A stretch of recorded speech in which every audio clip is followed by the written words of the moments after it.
Alright, let's see here. Alright, here we go. We're back with Pathfinder Wrath of the Righteous. And relatively on time. Right, let's see. Oh, right. Something I was supposed to do earlier today.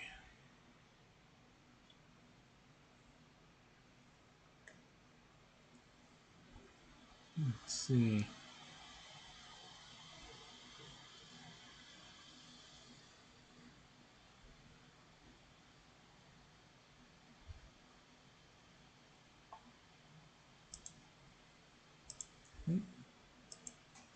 Alright. There we go. Alright. Last I left off with Pathfinder Wrath of the Righteous was the continuation of the March on Dresden.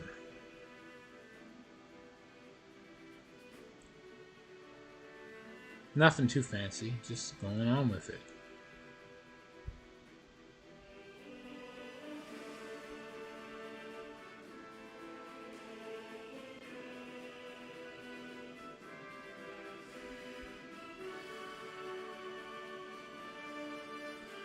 Alright.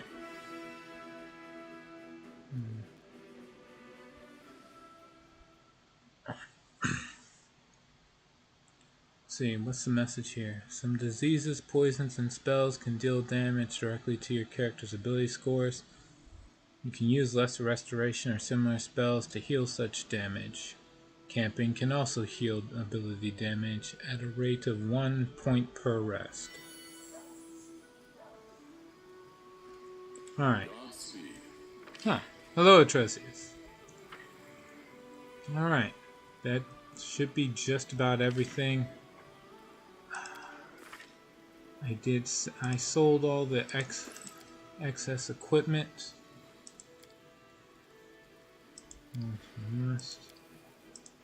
Sorting. Alright.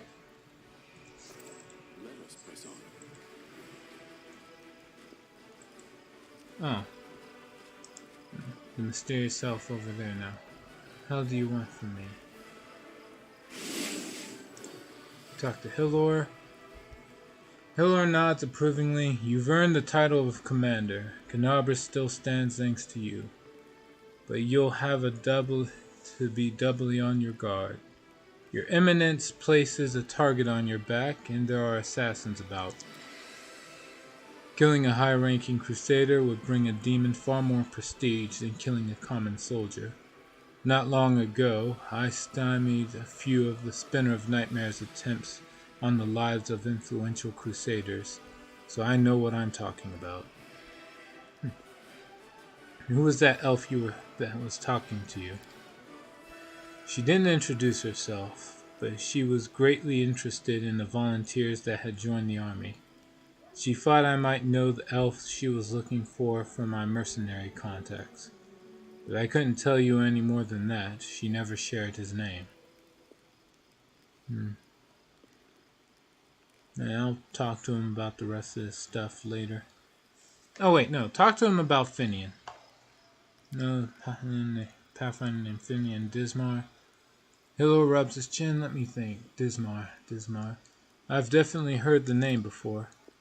Of course you have. I'm a Pathfinder too. So you're the chief in these lands now. What about Lady Ari? When I left for the wound, she had just taken up the position.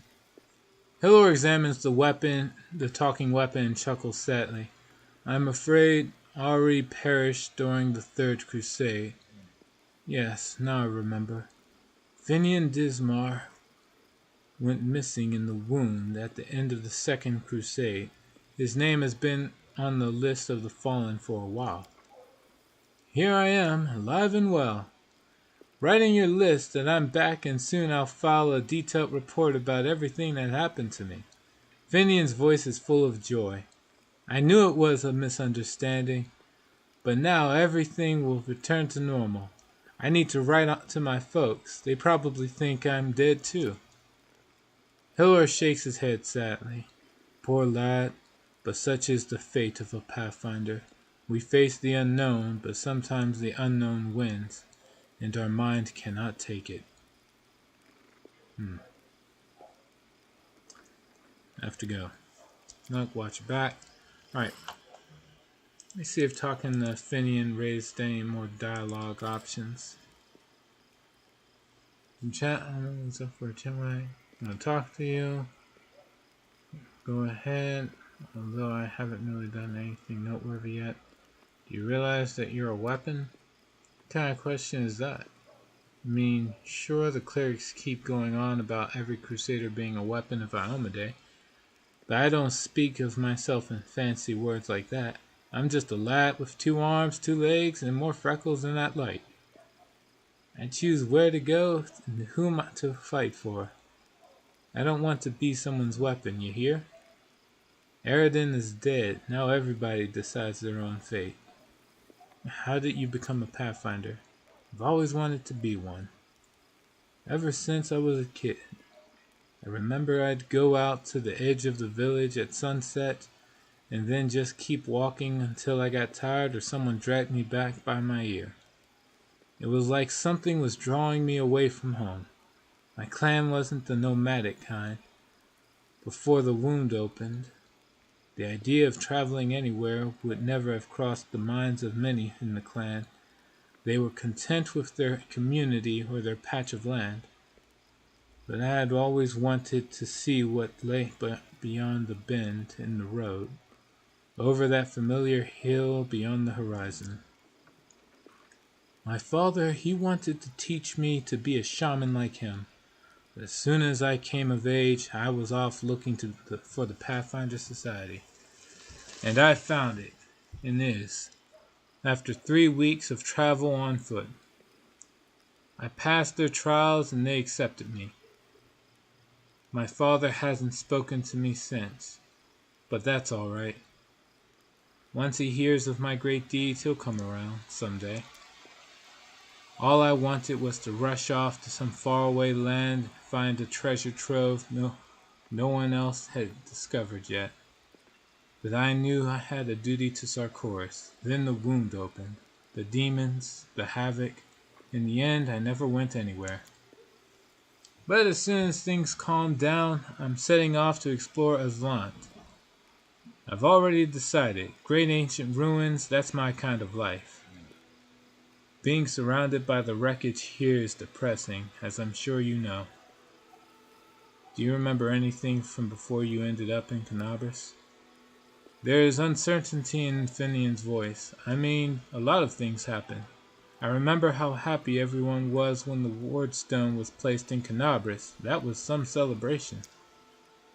Finian is silent for a few moments, and I remember when the cultists took me, cut down my whole party and dragged me to their ringleader. Don't know his name, everyone just called him the Bladesmith, but after that, my memory is all fuzzy, for some reason. He didn't sacrifice me or anything, just knocked me around. Said he'd been looking for a phantom blade for a long time. Don't remember why. How I escaped, what I did, can't remember that either. Some crusader picked me up in the wound, brought to Kenabres, and that's where I stayed, licking my wounds. Maybe there was a mix-up, and now they think I'm dead. Why else would none of them contact me this whole time? Wait, what? I'm still stuck with my character build. Right now I'm hesitating between a shadow shaman or a monk assassin. I don't know how good or bad it is to try to use the assassin, but using a monk should be pretty damn easy. I don't know what you mean by a shadow shaman though. The Wardstone, you say? What you're describing happened decades ago. That's rich. Next you're going to tell me that I've been sleeping for decades. Last year, that was. Well, maybe the year before last. I couldn't have been wondering the wound that long. I would have been either dead or an old geezer by now. Nah, quit messing with me. Finian, you need to understand, you're not human anymore. And Finian's voice sounds concerned. Hey, are you feeling alright? Maybe you need to have a lie down. I'm standing right in front of you. Poke me if you like. As human as they come. Or do you think my travels have worn me down so much I've become an animal? Not happening. My folks taught me to stay human, always, no matter the circumstances. To remember who I am and never to shame my ancestors. Are you still able to commune with spirits? Maybe I can, only they don't want to answer me. I'm still a spiritualist, a phantom blade. My power is within me, but I have this feeling like I'm separated from the spirit world by some kind of transparent wall. I keep knocking, but no one can hear me. I think, Fenian forces a chuckle. Guess all the bladesmith's torture did a number on me. He broke something inside. Shadow Shaman is a shaman archetype that gains extra stealth and sneak attacks. I'm gonna talk about something else. Go for it. Alright. Something about the Pathfinder Society. Well, before I read that, how can I don't think how do I word this? How do you use stealth outside of avoiding getting random fight encounters?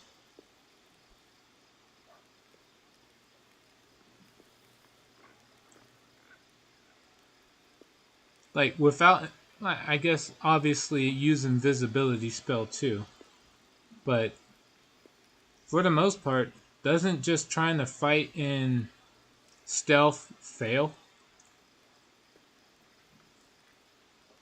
That is my question. Alright, moving on. Oh, well, sometimes our folks curse our names, calling us opportunists who just want to line our pockets.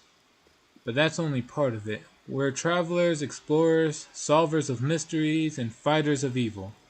I mean, good coin hasn't hurt anybody yet, but for folks like me, it's not what matters most. We're curious to see the world, play a part in everything, stick our noses everywhere. Getting into our circle isn't easy. First, you must prove that you can endure any place you're sent to, that you won't shy away or flee. That's why you'll never catch a long line of applicants outside any society lodge. Every lodge has a venture captain, and if they approve your application, you're in. And there are many lodges all over the world, but the main one, the Grand Lodge, is located far away in Absalom. I've never been there myself, but I've heard a lot of stories about it and about the Decemvirate that governs all the Pathfinder's affairs from there. Alright. That's it. That is all. For now. I should get going. If you feel like chatting, I'm always here. And sadly, there's no other dialogue for Finian, despite me trying. Let's see. Can anyone even use him? Does anyone even need to use him? Let's see. In my current party, I have...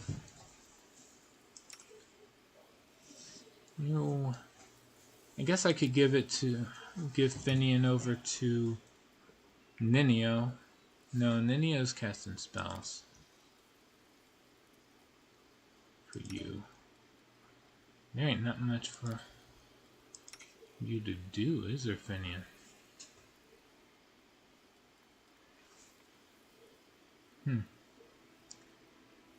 Oh well. I'll have him turn into a longsword for Sela.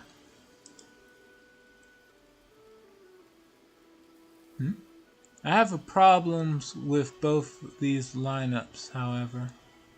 The shaman requires me to increase my mental stats pretty high, and the monk has to start lawful, which doesn't help with demon, hence the level's an assassin.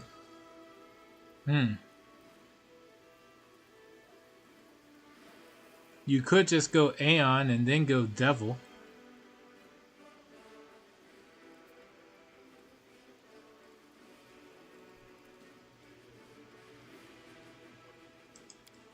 longsword. Finian the talking weapon. Alright, so he's got a plus 12 to hit and now plus 13. That works.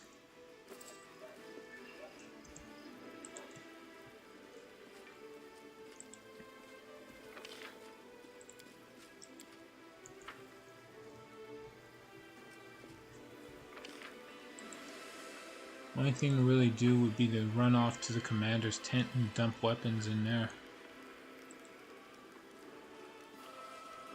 Just so I'm not over encumbered. Or just so it's harder to get over encumbered. The majority of this party is going to be pretty damn weak after all. By type. So we dump the weapons in here.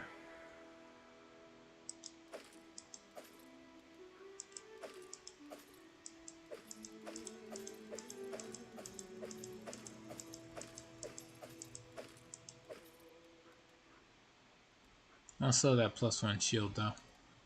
I don't have anyone else that's using that. Let's see. We'll keep the wicked longbow for Rochelet.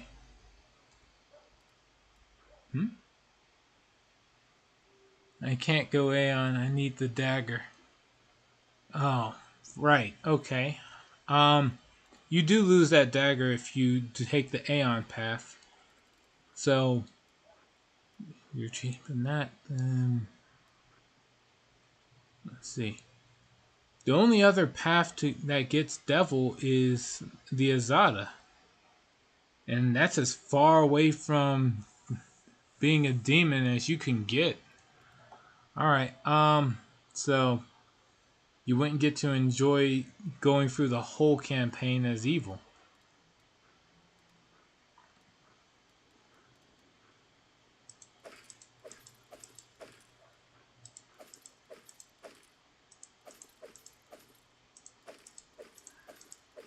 Oh, hold on. Put those back.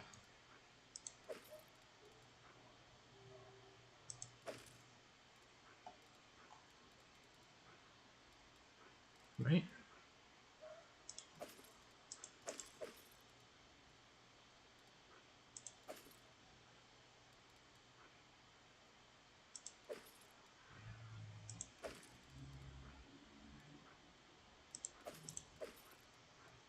I think that's everything. Alright. Shouldn't be over encumbered for this part, and after that. We march ahead. Alright. Well, hold on, wait. Which portrait are you using anyway? Maybe you can find a different... No. It's... You finally found a portrait that's willing to work with you. Alright, so... If you're choosing between the two, I would say go for Shadow Shaman. I think that one screws you over the least. Because with the monk, you have to go against the whole alignment method of how you want to approach the game. Which is bad. The less you have to compromise on the morals, the better. I don't think there's anyone else that uses a shield that I ever get in my party. Who is it? Greybor and Rochelet. Is there anyone else in the party? Not that I think of. I'm using the half-orc rogue portrait currently. Ah, that explains the Shadow Shaman. Or the assassin also works, yeah.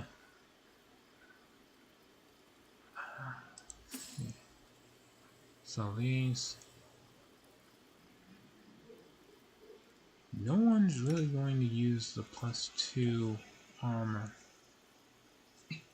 Technically I could, but even then I still don't want to. This is...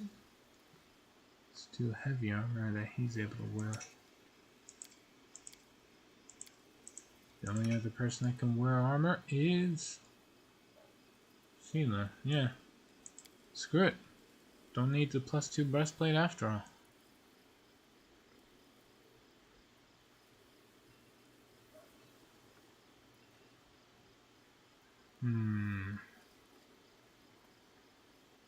I'm worried I get a Rushale and then turns out, oh wait, there is someone.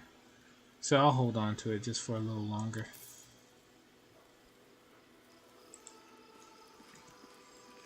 Alright. The monk can use a short sword despite not enabling flurry of blows with it. That's the same as saying you can't use it. Unless you have something that you really want to use key points for.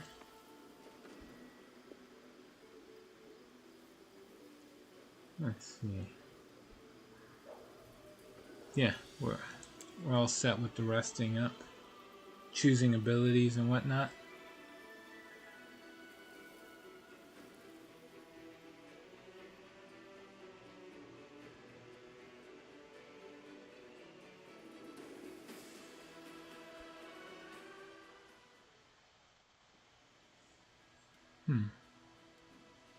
Alright. Let's see here. Yeah.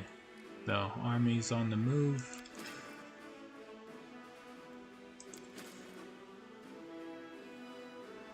Don't really need to move either of these, but we'll go with you.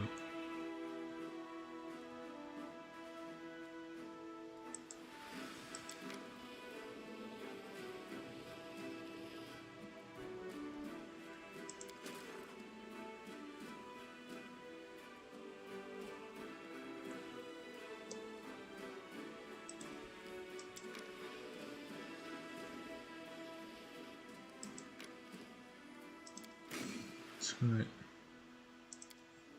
Move these armies together. There's no more recruits can be recruited. Move this army up. We're gonna try to go save the Hell Knights over here, so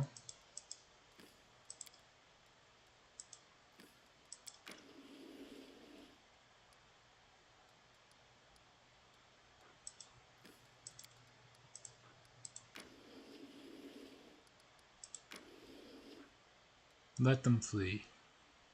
Wait, what?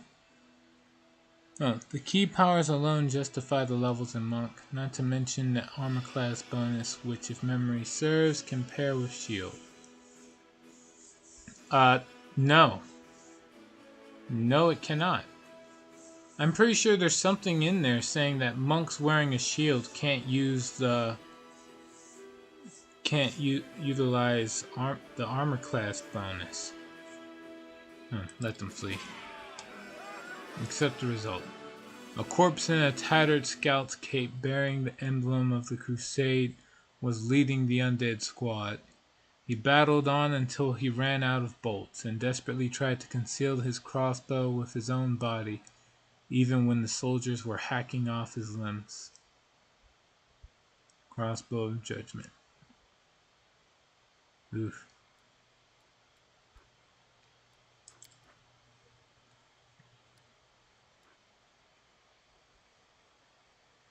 The nameless ruins that Ninia wants to go to.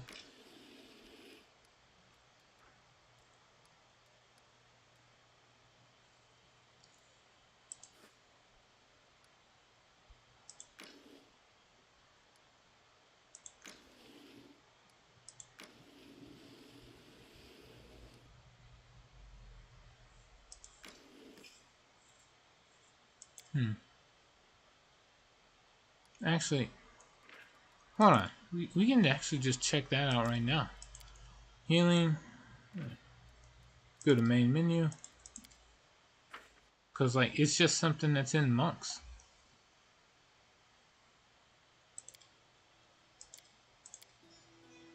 There.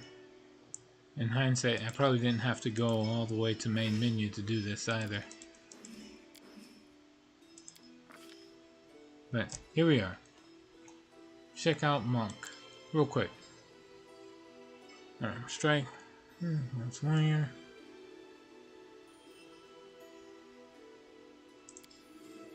Details. Alright. Improved unarmed strike. Armor class bonus. Alright.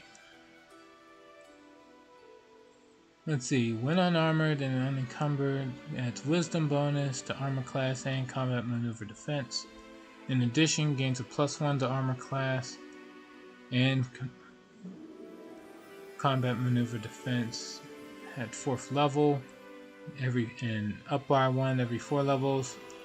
These bonuses apply even to touch attacks or when the monk is flat-footed. Loses these bonuses when he is immobilized or helpless, when he wears any armor, when he carries a shield, or when he carries a medium or heavy load. So, yeah, wearing a shield nullifies the armor class bonuses.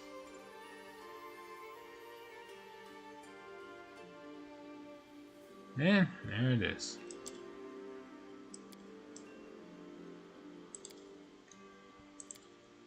Huh. So, whatever build you're trying to do with the monk, try not to hope for a shield on top of it. Oh, damn. It's not the end of the world, it's just like, you can't use a shield. Let's see, everybody rest up.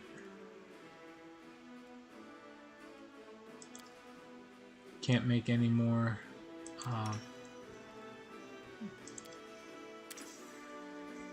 haste spells.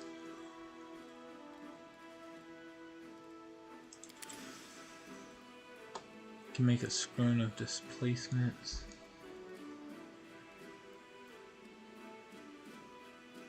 I think we'll use acid arrow scrolls.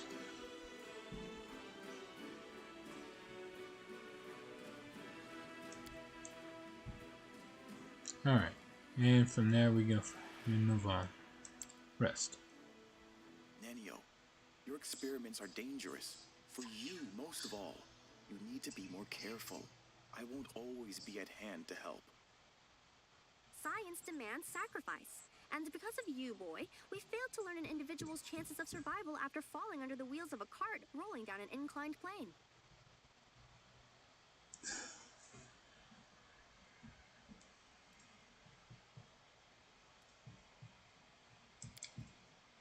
Thanks. Alright. Alright. Moving on to the Nameless Ruins.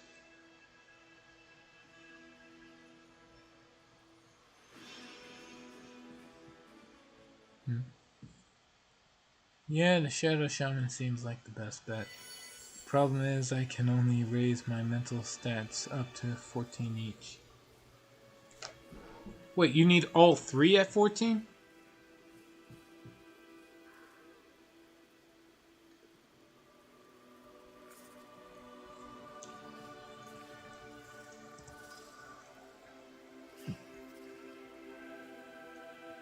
I was under the impression you were going to need to raise one of your other stats. Saddle up. I stand ready.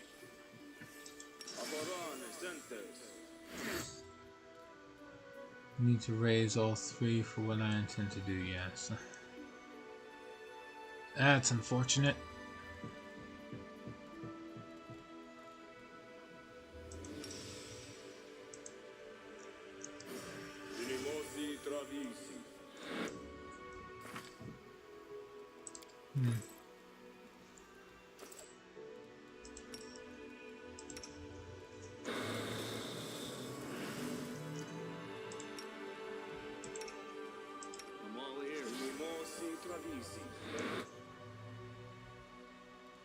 Anything new?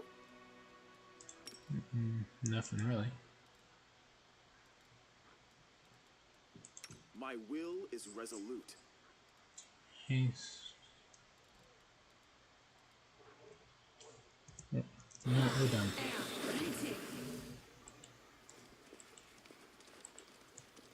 Godspeed. We are the light. They are the darkness.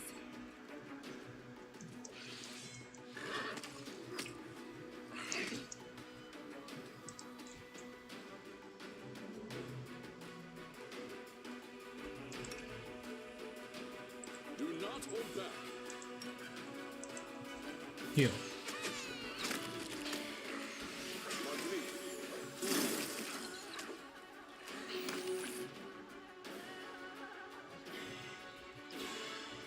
See.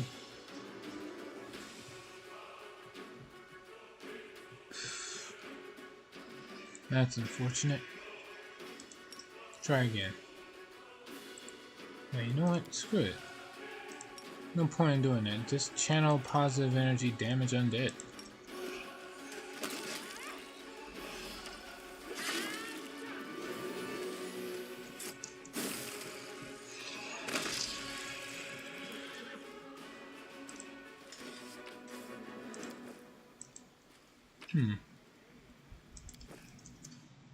Wait, what? And even then, I wouldn't have enough skill points to raise the skills I want. Exactly how many skills do you want?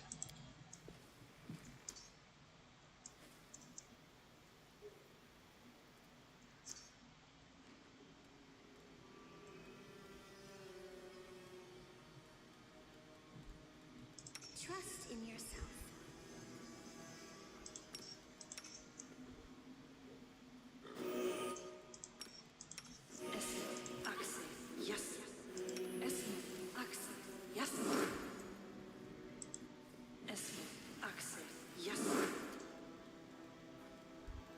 I'm always open to ideas.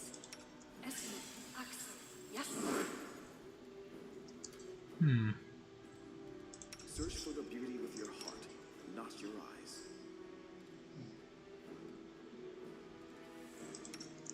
Inimosi travisi.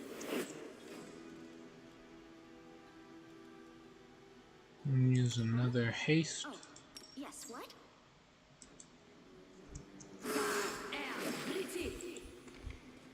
Let us press on. The light take Defeat you. is not an option.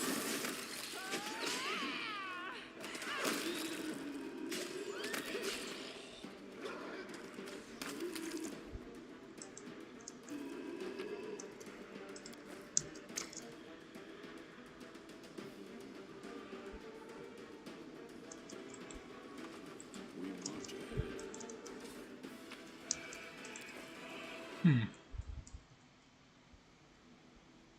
At least 4.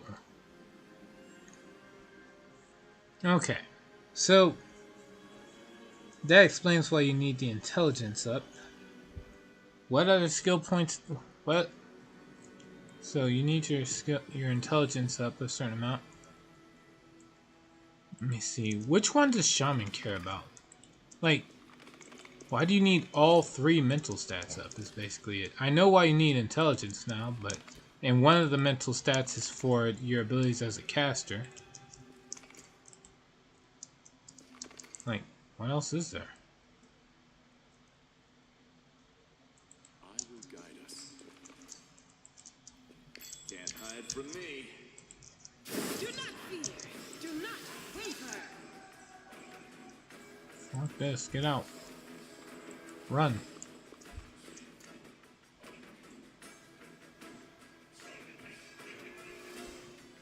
Surrender or else! You are beyond redemption!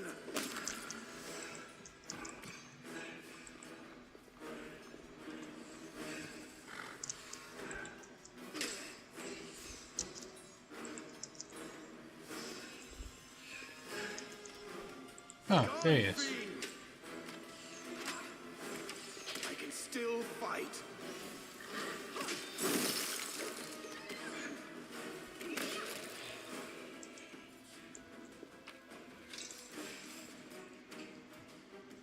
Alright, then we just chill while the smoke, the stinking cloud dissipates. I need int for skills, wisdom to cast, and charisma for shaman powers and some hexes.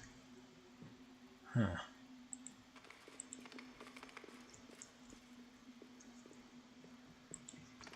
Well, so which stat are you okay? Well, hold on. if you're only using your shaman spells to power up your abilities in to attack or defend yourself, then you don't really need the wisdom to be very high. If you know you're using the shaman powers more than that, then I'd say charisma takes precedence over wisdom.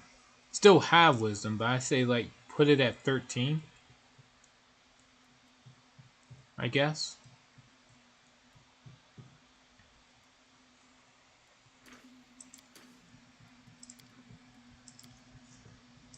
Alright.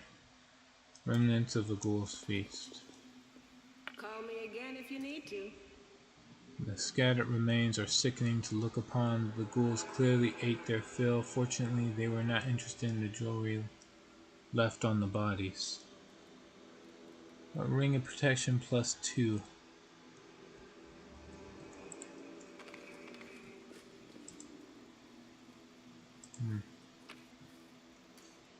Then we got a recipe, a cloak, and a helmet.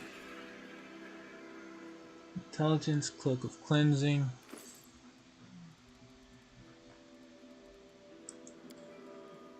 We'll go from oldest to newest, and then stop sorting from there. Alright. Copy the midnight soup recipe. Cloak of cleansing. +2. It's convulsion disease effects.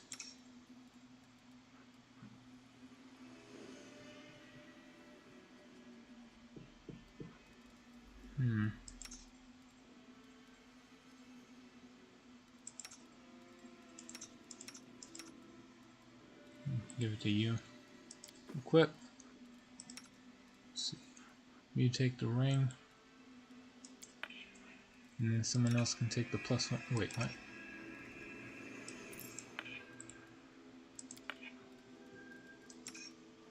Someone else takes the +1 ring. I guess give it to her. No one else is using it, so you can use the headband of intelligence.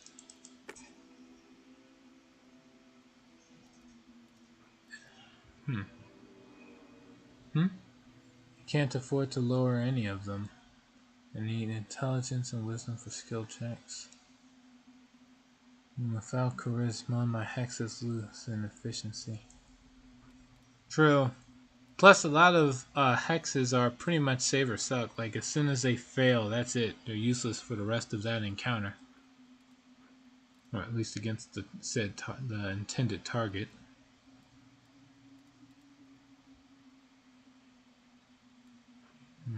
Gold fever. How do I remove disease again? Yeah. The world has suffered enough.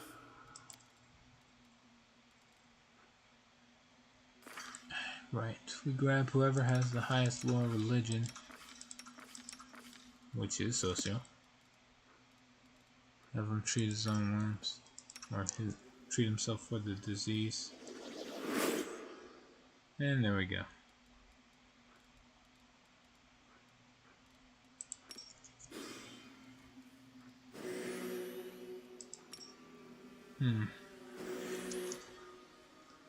See, this is why I consider it Monk Assassin. It's a tad more annoying to play, but it gets me to where I need to be without having to worry about skills. Let us not hesitate.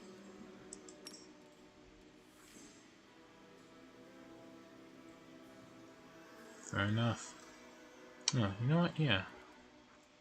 I also have this to heal. Close to the heavens. Close to the... Magics should be used in other ways. Oh, I can't use close to the heavens on himself? Whatever. We'll make things right.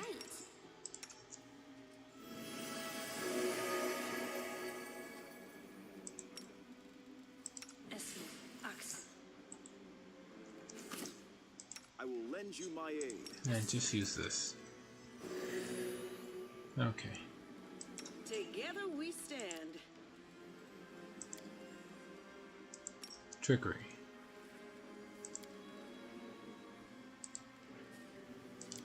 Pick the lock. This was simple enough. Good job, Sela.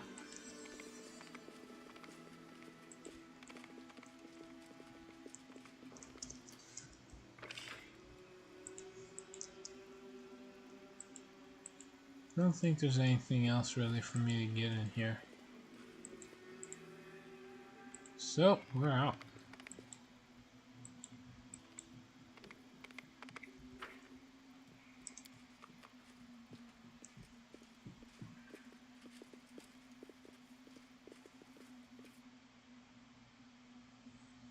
All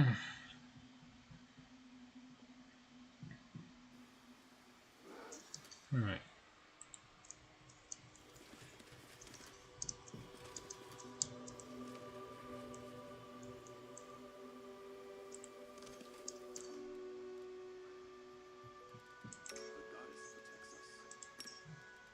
Use another cast on me.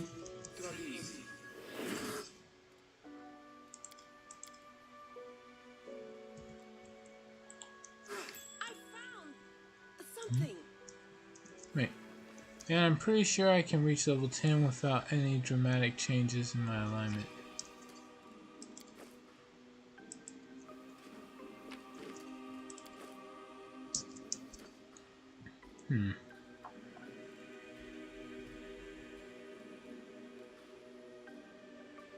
You are my favorite aid. I guess. Huh. My will is resolute. No time for debates.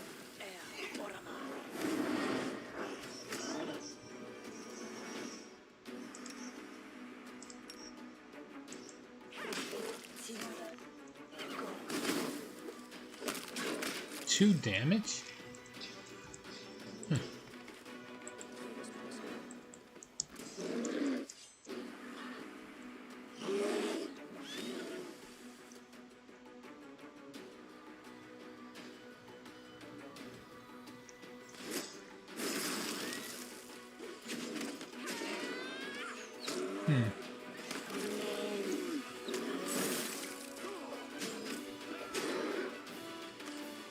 I need your assistance.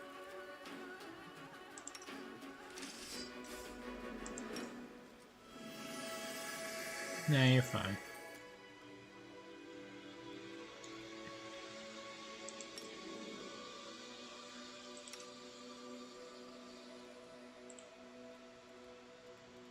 Let me help. Actually, Together we stand. instead of using that, I can just keep using this. Close to the heavens. Just keep blasting you with this. The mythic ability to heal.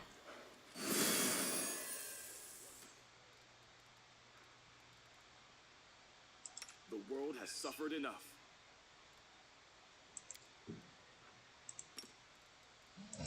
You're like, well, alright, should be good.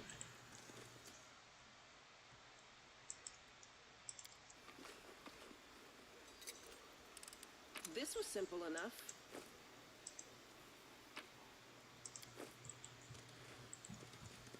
What's that there?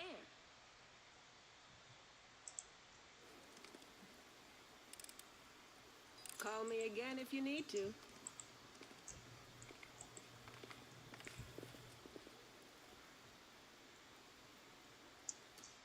Right. Isn't there a special... Oh, here it is. Wait, what was it again?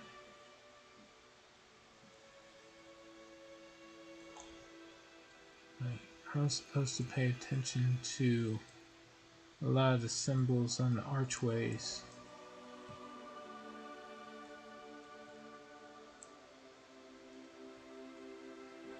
Plus something that was back in the cave.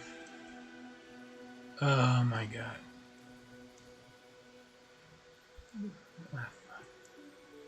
Remember, this was the answer was given to me a while ago.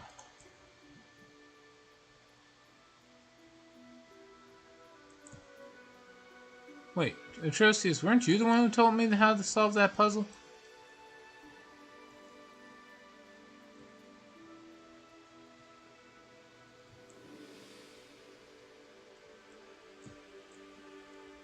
Ah. Skip it.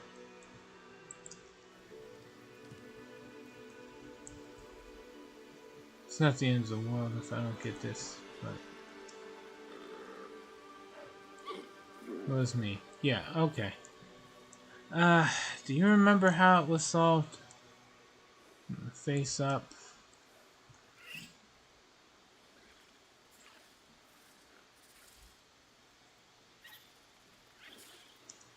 You know what? I'm just gonna cheat.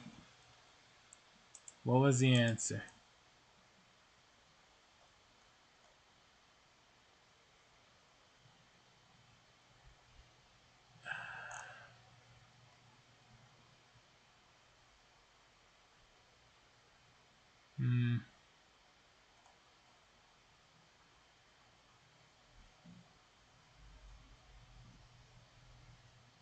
I can't.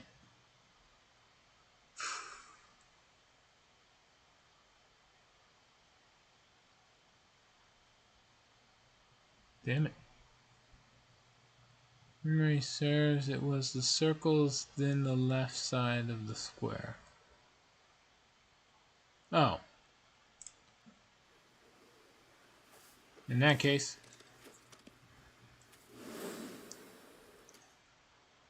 A square.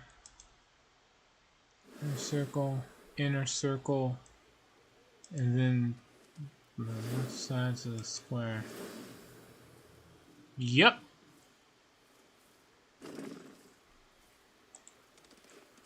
Thank you. Let me just open this, and what we got? We got a phylactery. Phylactery with positive channeling. Could put it on my character, but the charisma's nice. So we'll just give it to Socio. He can enjoy the healing buff.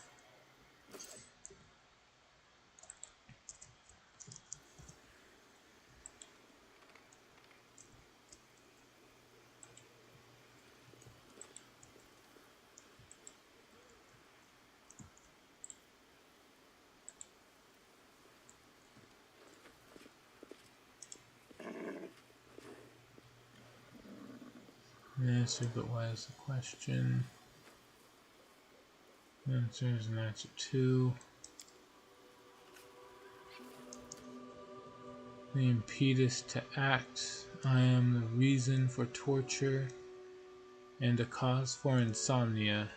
Tear my mask off and let it fall at my feet.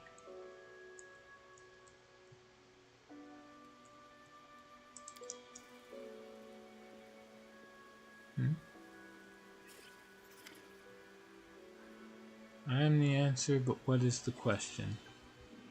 An elf woman in a frayed robe turns her head to you and stares at you through the slits of her simple white mask. Then she holds out her hand and touches the ancient statue. The absence of an answer is an answer too.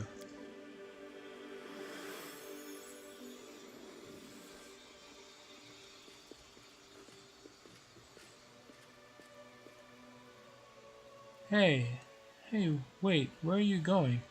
Spontaneous dematerialization is unscientific. Nenio touches the statue and suddenly freezes. Following her example, you put your hand on the statue, and the world around you ceases to exist. You are a lone grain of sand floating in the emptiness of the unknown. Your path has no beginning and no end. You are tiny and insignificant in comparison with the cosmos that surrounds you. But then something changes. The emptiness takes notice of you. It stares at you, measures and assesses you. Then a question comes, as simple as deep as the emptiness itself. Who are you?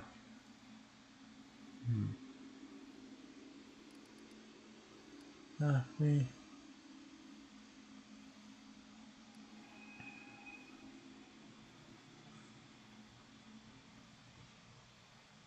What about you?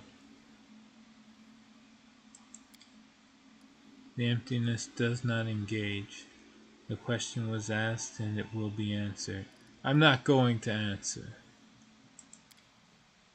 You'll answer, one way or another, today or in billions of years.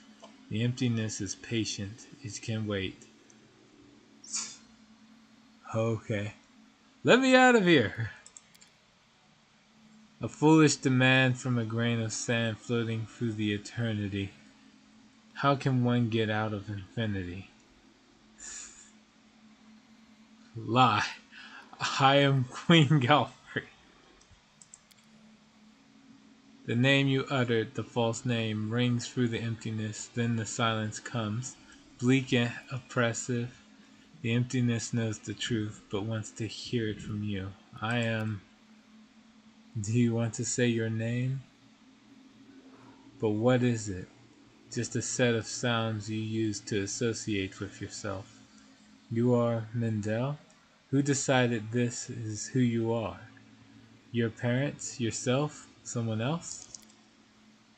A name is just a label you take voluntarily. What happens if you tear this label off? What hides behind the name Mendel? Behold the truth. Open yourself to knowledge. Reveal yourself.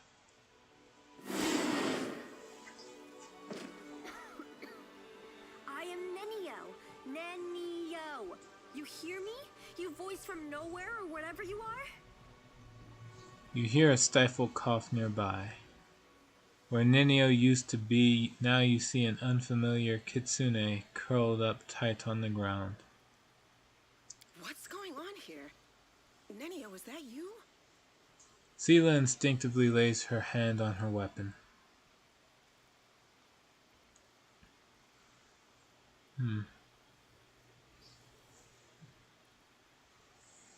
Nenio, is that you? I am Nenio, the greatest scientist of the modern age, and you are my loyal follower. Why are you asking me such a pointless question? You are a kitsune. It appears your observation is correct. I am a kitsune. Kitsune stares down at her hands, then runs her fingers over her pointy muzzle, lingering over her sharp teeth and ears. If my hypothesis is correct, and the probability of that is close to 100%, I have always been a kitsune, but at some point I decided to forget that piece of knowledge. Following this line of reasoning, it would seem the fact of my membership of a certain race just doesn't seem relevant to me. Also, there is a more important question. Why did my true identity reveal itself in this precise moment? She casts a pensive look at the ancient statue towering over you.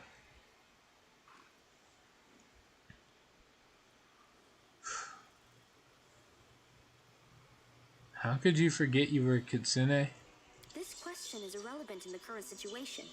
If you wish, you can ask me about it later. If you believe that I've been keeping my true identity a secret on purpose, you are mistaken. I have no interest in your causes, your battles, or your secrets, if you have any. All I need from you is your assistance with my experiments. And with this.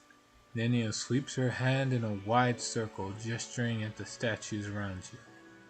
I have no words. Can I just stand here silently and look like I'm thinking something smart? What was that? I found myself in emptiness, and a voice asked me questions. I suppose it was a trap that yanked our minds out of our plane and temporarily transferred us to another one. I wish I knew which plane. By the way, did you know that the most efficient way to disarm a corridor's worth of magical traps is with the help of a scientist who has been told that the formula for an elixir of the ancient races lies hidden at the end of said booby-trapped corridor?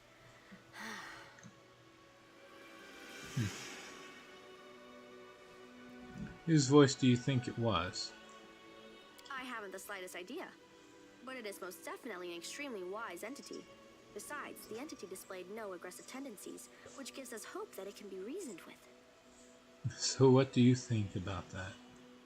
The voice in the emptiness asked me, and judging by your reaction, you too, who I am. And merely stating my name failed to satisfy it. The trap then forced me to assume my true form, which I had completely forgotten about. I suppose this trap wasn't a trap per se. It rather was a closed portal leading to some hidden place that can easily unveil secrets and reveal the truth. The one who spoke to us seemed to solve me like a riddle in an instant just by looking at me. I would like to meet this entity. Can you imagine which secrets it can unravel? I want to speak to it, and you, my follower, must help me. But how can you get there? If there is a door, there must be a way to open it. If there's a lock, there must be a key to it. There is an inscription here, right on the statue. I am the void and the emptiness. I am the starting point. I am infinite. Tear my mask off and let it fall at my feet. I don't understand this at all. How thrilling!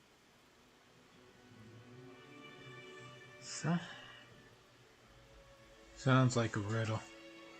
It does. It really does. I love riddles and puzzles. How do we solve it? Each of them is inscribed with a riddle, and each demands that something be placed at its feet. I guess we need some items that represent the answers to these riddles. But don't ask me where we should look for them. Maybe we should ask one of these geysers. I don't think they can help us. Looks like all they can do is mumble their mantra about questions and answers. Why are you so sure that the unknown entity behind the mysterious portal would even want to talk to us? I'm not sure at all, but we must try. We simply must. Getting there and talking with this entity will be the greatest of my experiments. No exaggeration. A portal that leads to the unknown could be dangerous. The world wound is dangerous. Walking under a hanging icicle is dangerous. Even choking on a chunk of badly chewed food can lead to a fatal outcome after all. Living is dangerous. But what is danger compared to knowledge? Looks like there's nothing more we can do here now. With deepest regret, I have to admit that you are right. It's highly unlikely that we'll be able to solve this riddle right here and now. We'll have to temporarily withdraw so we can return when we're armed and ready. And that. Alright. With that,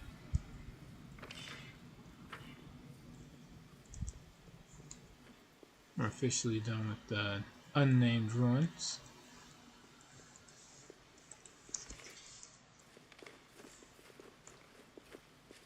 We march ahead. The ruins are so ancient that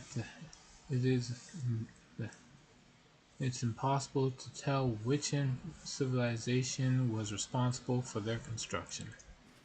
Our path leads on.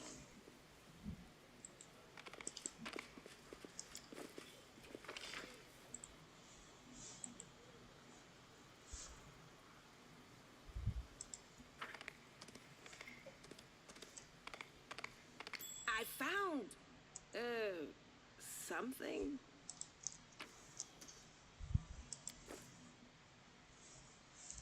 And onward we ride.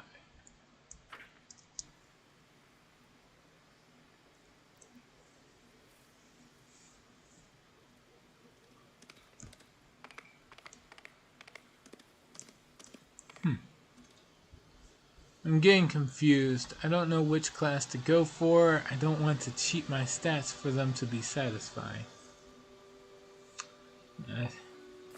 A real conundrum to have. If you don't want to cheat, focus on this. Having a +3 in your stats is usually an acceptable number. You don't need to have them all at +5. So then you just ask, what stat do you need to prioritize to get there more than the others? You're not really going to have that many hexes to have access to at the lower levels. So maybe you can put that one on your charisma on the back burner and focus on raising your intelligence and your wisdom. I'd say put more points into intelligence than in wisdom because you're going to want to be able to have a good bonus in your skills, apparently.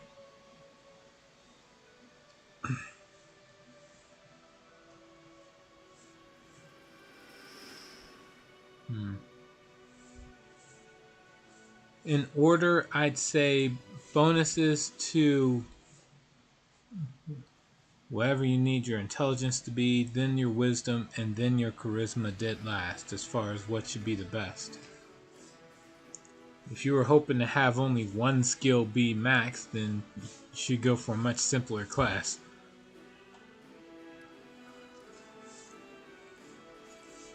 Let's see. Save.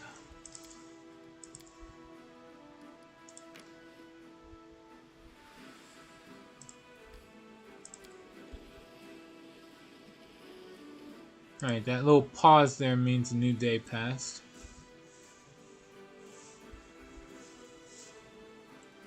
Which means we can have Second Crusader army go up over.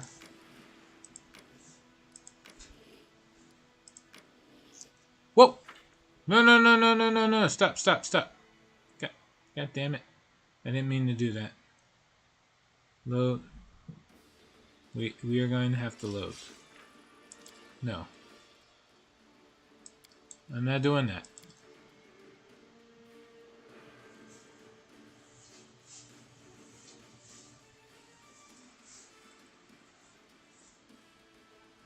I'm not dealing with the obvious losing battle. Alright.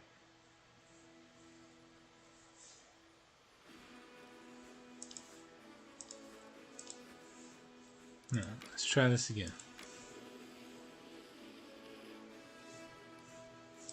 New day passed. Have you go down there. Then have the second army go up, over, down, and then see I have master maneuver, so I can move you down here. That's it.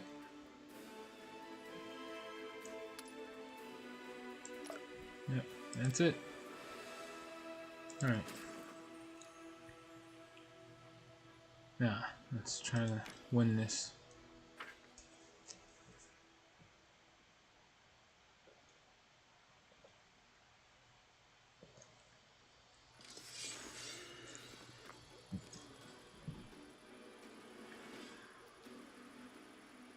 Gargoyles. Sharpshooters, gargoyles. And ghouls. 26, to be honest. 9 to 26 or 9 to 26. Okay. Let me try to take out the archers first. They almost always turn out to be the biggest threat. Then try to deal with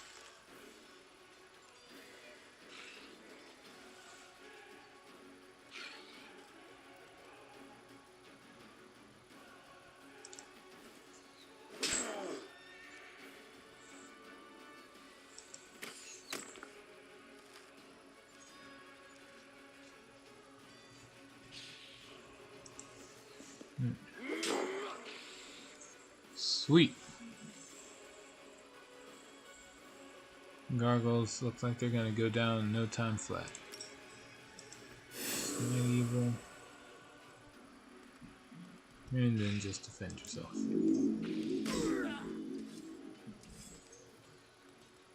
Alright, cool.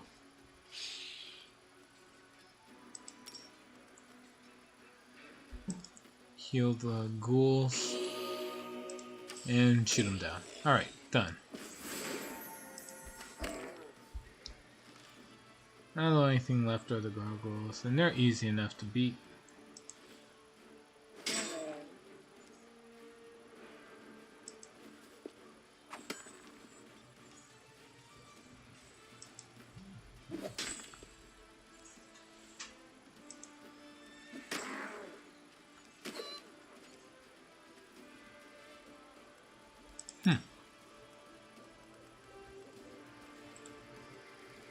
Yeah. Easy fight.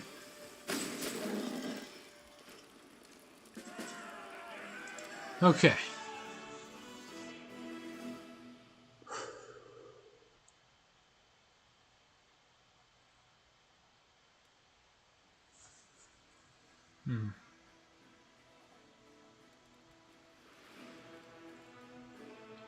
That done, the path to the Hell Knights has been opened.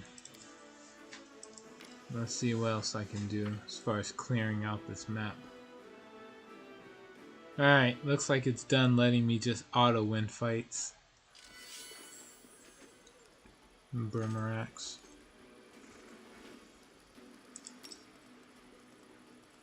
Ooh. Well, at least I can take out the cultists.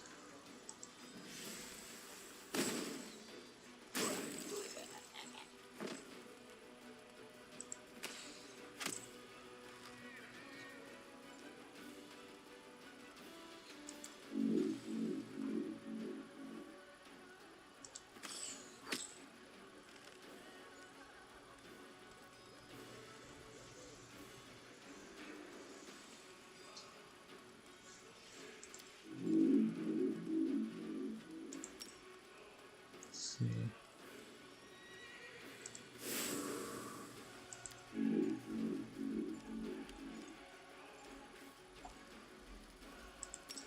Scorching Ray, more of the cultists. Alright.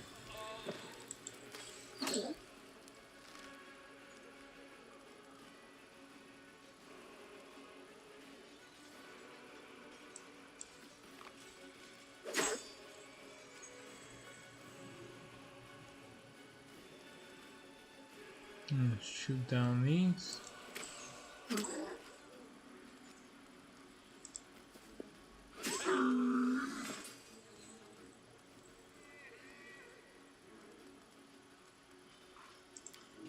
Nice turn. That lost 3, lost 8. And because I can't really do anything other than heal,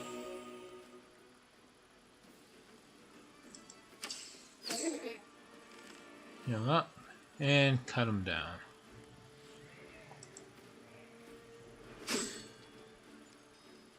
Brimarax, take a shot.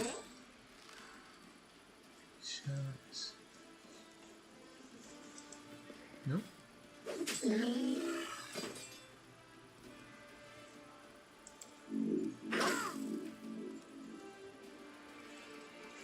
Alright. Heal the last fallen, and we're pretty much done. This lone Brimarack can't really stop everyone.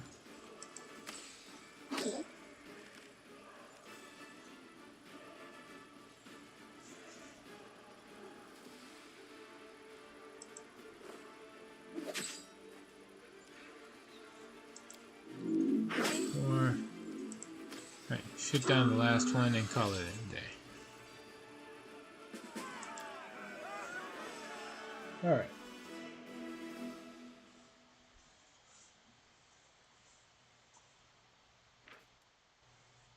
Alright. After the battle, one of the soldiers noticed a half-effaced inscription on a nearby stone. What remained of the engraving led the Crusaders to a secluded cave where they found a stash of miscellaneous relics that some selflessly devoted clerics had managed to rescue from fallen Dresden. They also discovered flasks of sanctified oil and boxes of reagents for rituals and sacred masses. It would appear the brave priests hid their sacred artifacts in one final attempt to save them from demonic threat. Material points, energy points. Alright, cool. Can't fight this army of 7 strength because I'm not that dumb. For lack of a better description, there you go.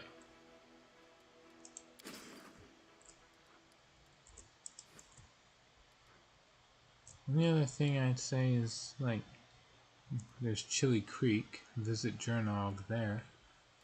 But I don't have to do that now. Saving the Hell Knights takes precedence.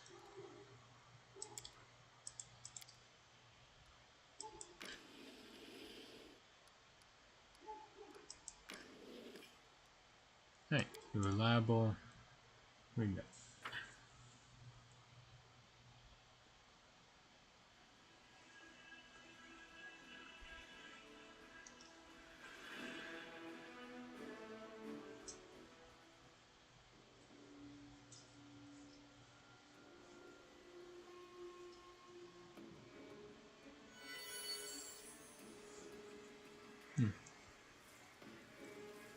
Are we ready to move out? I'm curious about this.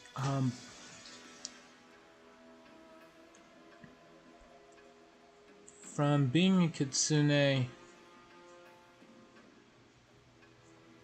they don't get anything by an attack changing. The kitsune in human form can use. Alright, so they get a bite attack, that's it?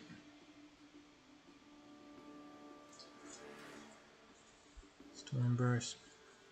You know, if they have that transformation thing for druids, gaining strength and everything. Yeah, but it's like, You can get this that. is it? This is the only thing you get from being a kitsune race? Mm-hmm. And depending on your play, if you were a druid or something like that, you could gain stuff out of that. This If you is... know how to play. Well, that's relatively dumb. Get a +4 to your stats.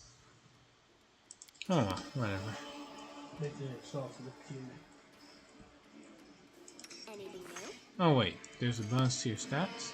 Yeah. If you're human? Yeah, if you go for that the special missing thing for changing, they also looks for going into dragon form. Oh, right, for whatever... Oh, I remember now. It gave her the, Druid Defender of the True World. So turn her into a Mystic Thurge.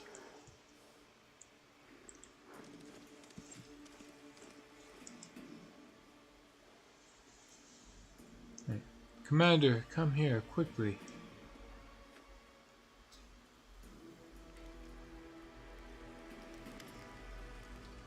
From the mountain, you see a raided camp and two groups of warriors, one wearing white and yellow armor, the other in black. They are led by a tall man in white priest robes. Some of the warriors glance around fretfully, their weapons shaking in their hands. You hear the screams of gargoyles from above. The beasts are approaching the camp. Quickly, evacuate the wounded. The beasts are about to strike again. Use cloaks as stretchers. We've got to make it through. Paralictor, your people will have to cover us while... 2 more minutes left out in the open, and neither you nor I will have any troops left to order about, Crusader. But the wounded...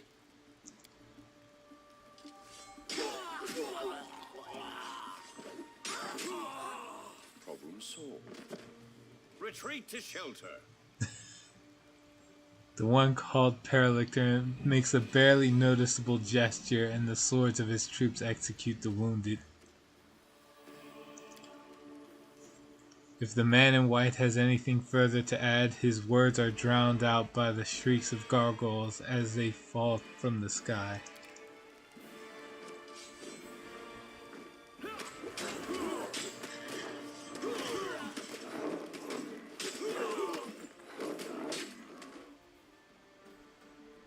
The Paralector will lead the unit to shelter. We need to get through to them.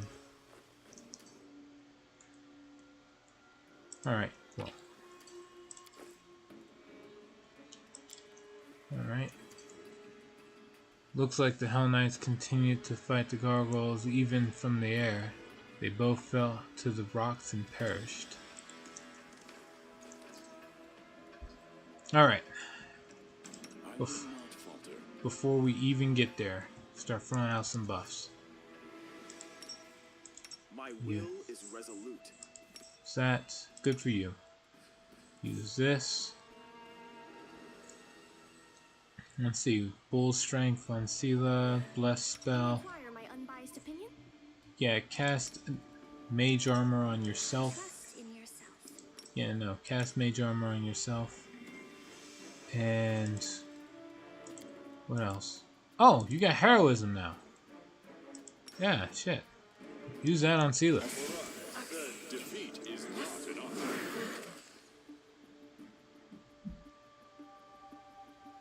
Huh.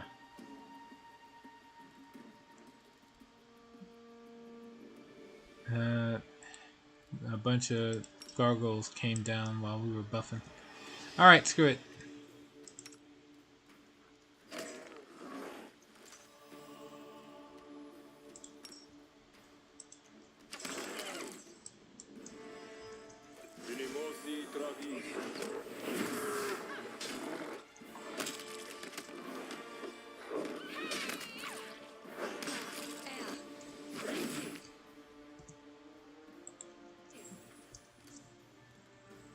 What else we got?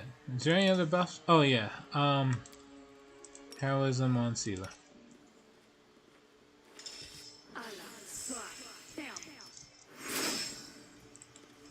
Godspeed. Hmm. Doubt is the heart's greatest challenge. Sure, use the Sudden Speed ability. See if you can keep up with Seela a little. Probably not. Win this war. Charge the gargoyle.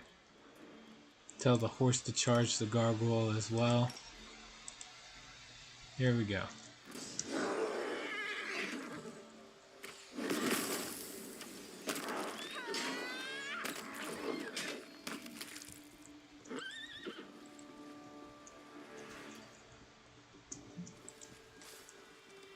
Let us press on.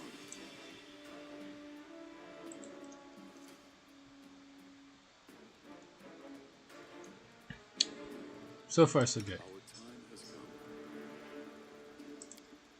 What spells do I have? I have the poison spell. How do I have the poison spell? What else do I got? I got Pox Pustules. Where's this magic coming from? Oh, right. I chose the... I think it comes from the curse. I chose the plagued curse for the oracle. It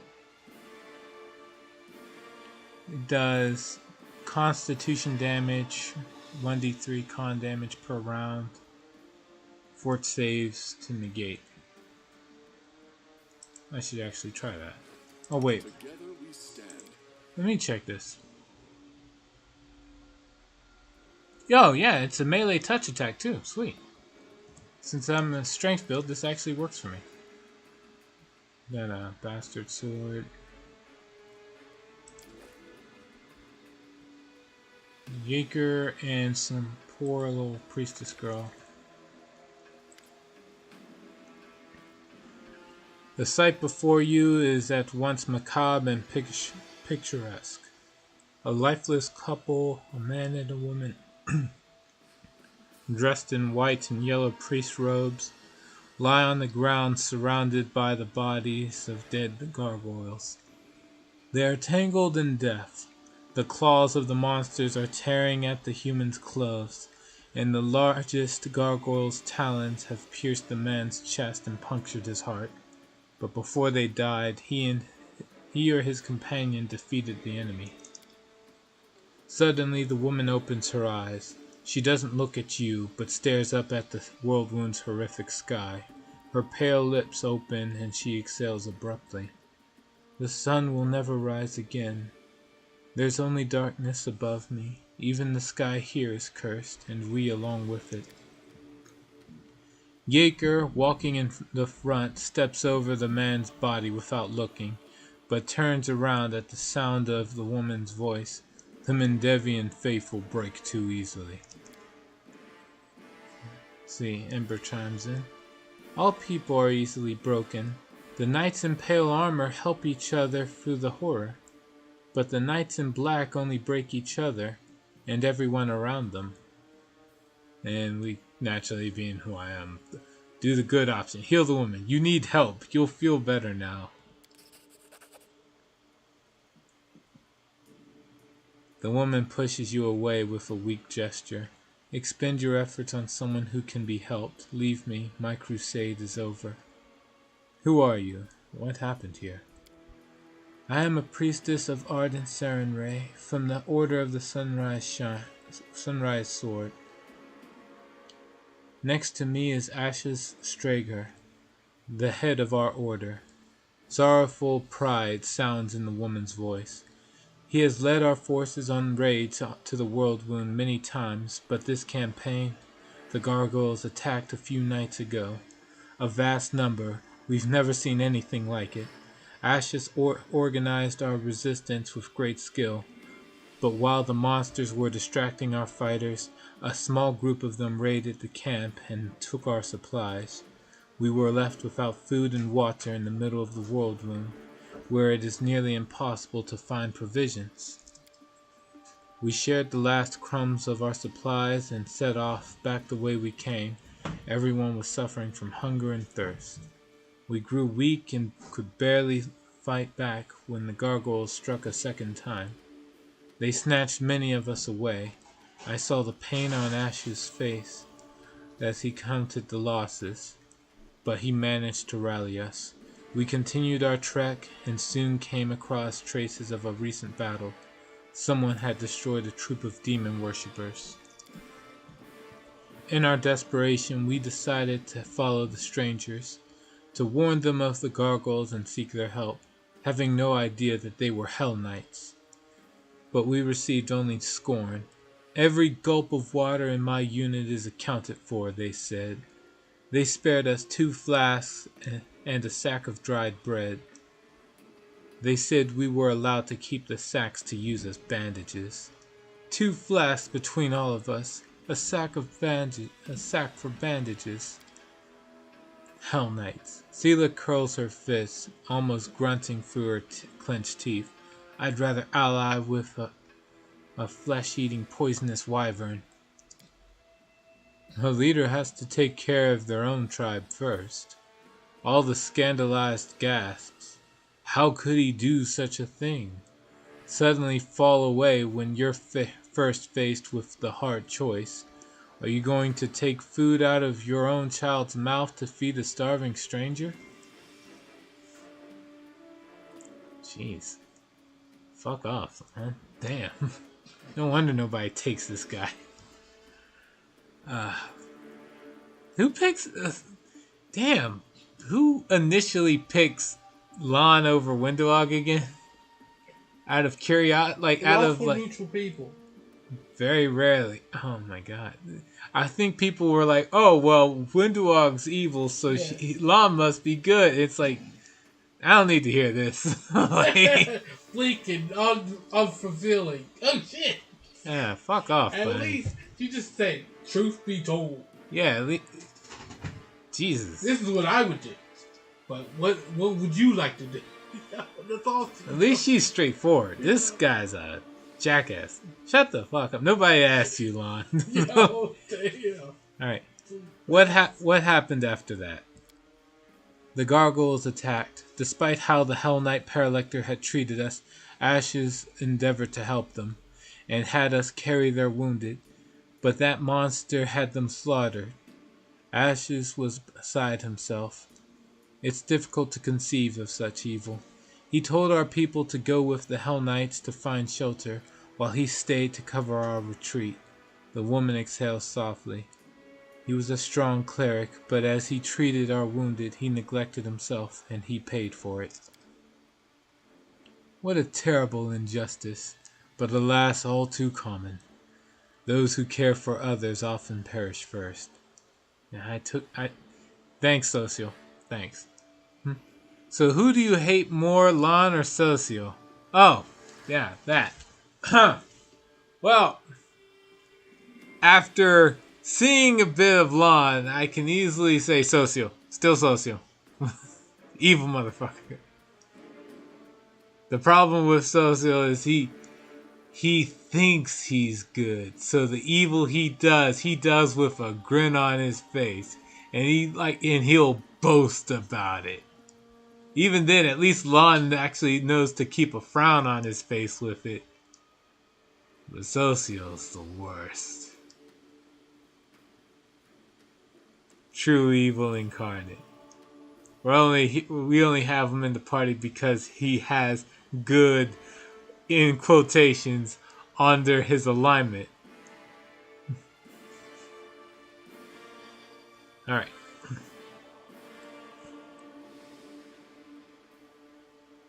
Alright, your commander can't be helped, but you're still alive. Allow me to help you, and come with us.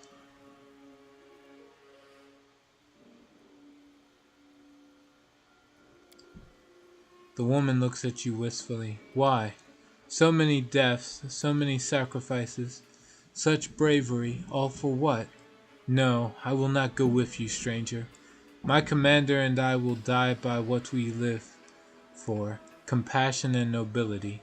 I don't want to keep fighting for a world that bows to such laws. May the goddess forgive me. Farewell.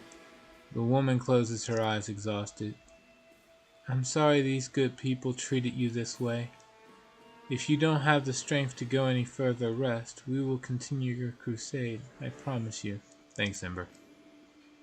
Socio. You're just going to leave her? I thought you would convince her to get up and fight to the end. Not her. She cannot. She won't get up. She has already died inside. Not from the gargoyle's claws, but from the wounds those good knights made her in her heart. Soon she will die completely. You and I will remember her, won't we? And we will fight for her as well. Yes. Yes, Ember. I promise. Damn. But Socio can't be evil. He's playing for the men's team. I don't understand what makes you think that's essentially all it takes to be good and not evil. But he's evil. Alright. Yaker shakes his head. Commander, I'm not one to advise you, but you're wasting your time on this fool. And the gargoyles will be back soon. And will soon be back. That's their usual tactics. Fly up, regroup, attack again. I'm going back to my unit now. And I'd advise you not to stay here long either. Alright, hold on. I'm gonna look, because there was an option I could have picked that I just didn't. It had something to do with the fact that I'm also a follower of Sarenrae. Oh. So, I want to see if picking that actually changes something.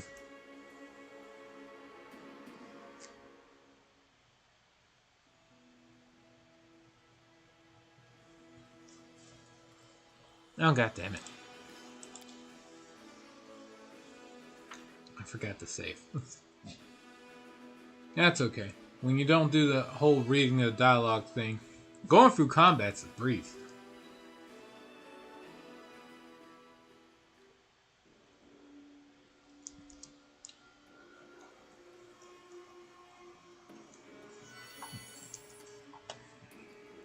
Alright. Our time has come. The goddess protects us.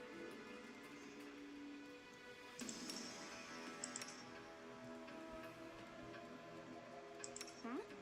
Oh, yes, what? We'll make things right.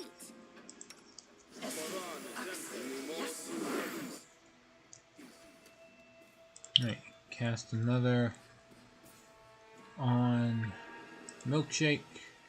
Anything new? You cast one on Lawn. Together, we stand. Gargoyles aren't outsiders, right? So, Nope. yeah, Veil of Heaven ain't gonna do squat against them. No need to waste a spell. Just cast Barkskin onto you.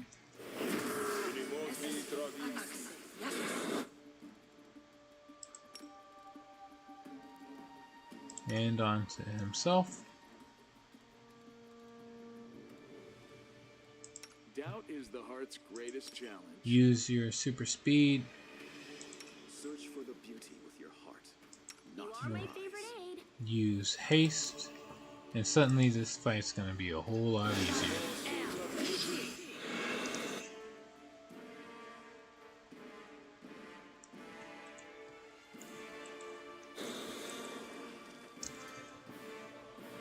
Oh wait, what's this? More arguments, huh? also Socio idolizes you. Are you saying as his idol you're evil too, since you inspire such evil in him? He's faking it. It's called making a mockery. If you added a tone of sarcasm to everything he says, you'd understand. But he doesn't seriously see you as an idol.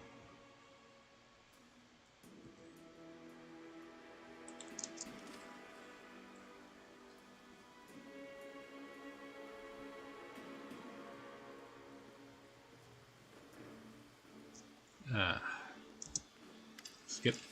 Quickly, evacuate the wounded. The beasts are about to strike again. Use cloaks as stretchers.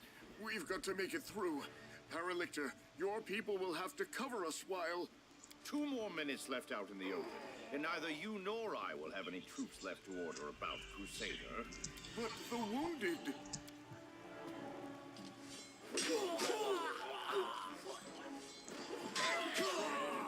Problem solved. Retreat to shelter. I mean, I'm not gonna skip voice dialogue.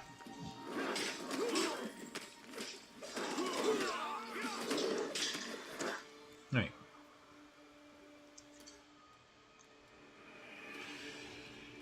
Is there any other buffs I should think about putting on? Oh, right, heroism.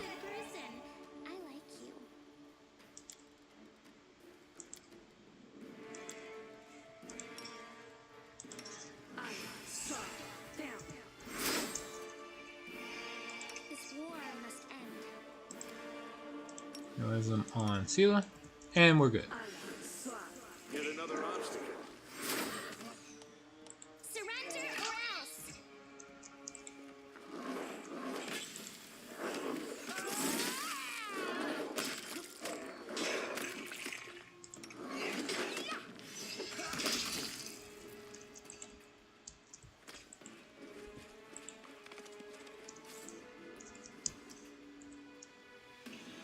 No reason to pause. Charge. Charge.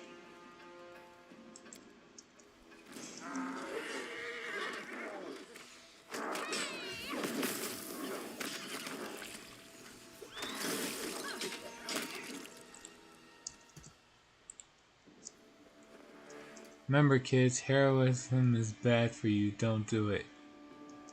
Godspeed. What are you talking about?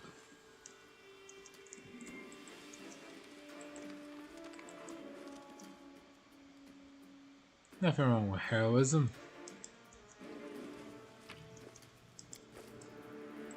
Alright. Now, again, there's the usual dialogue with the one Sunrise Sword Priestess. Where are you? What happened here?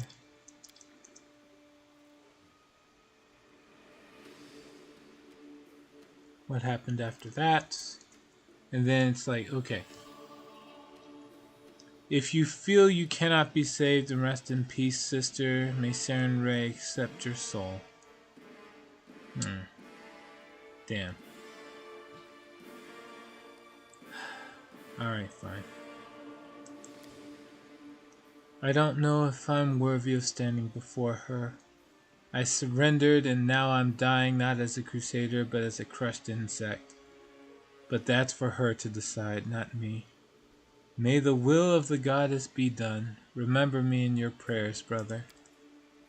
Let's hurry, the gargoyles could return at any moment. Ah, man. That is dark.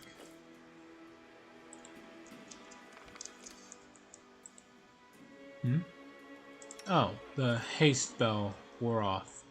Hold on. Let's just recharge that. Oh, you know what? No, we don't need to recharge the haste spell here.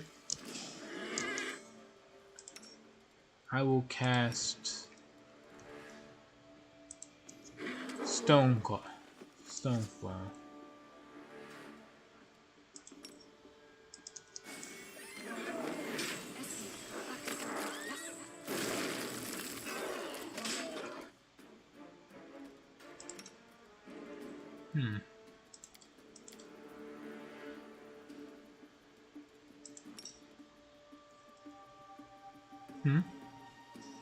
Dragoon brother, tell him what heroism is.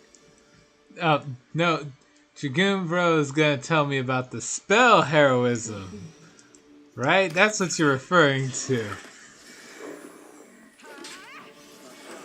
You didn't make a hero. I made a hero.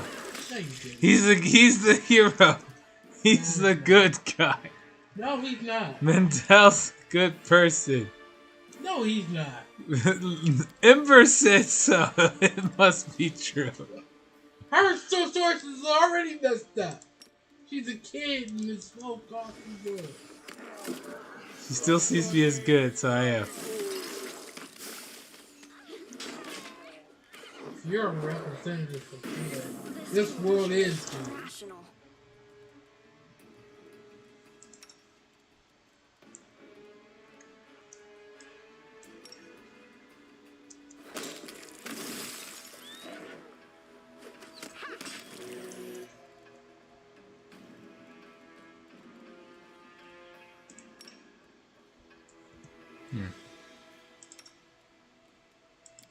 It's all good.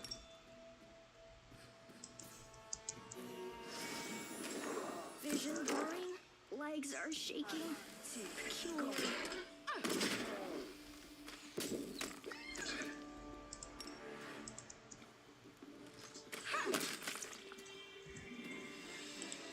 All right.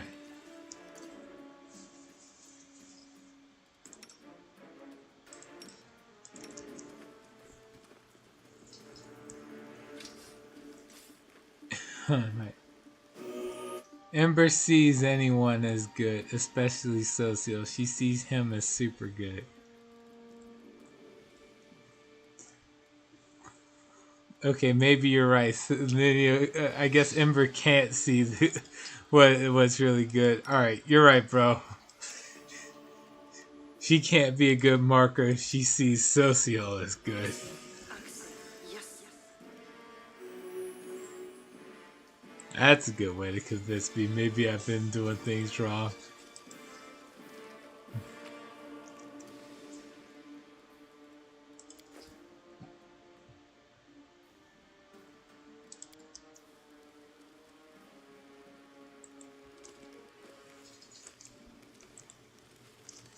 Then after the attack, the tents at the Hell Knights camp are lined up neatly, looking like they're ready for a parade.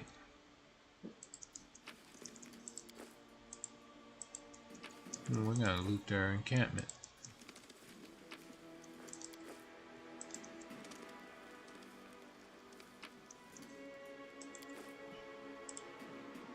Oh, shit. A bright future awaits us.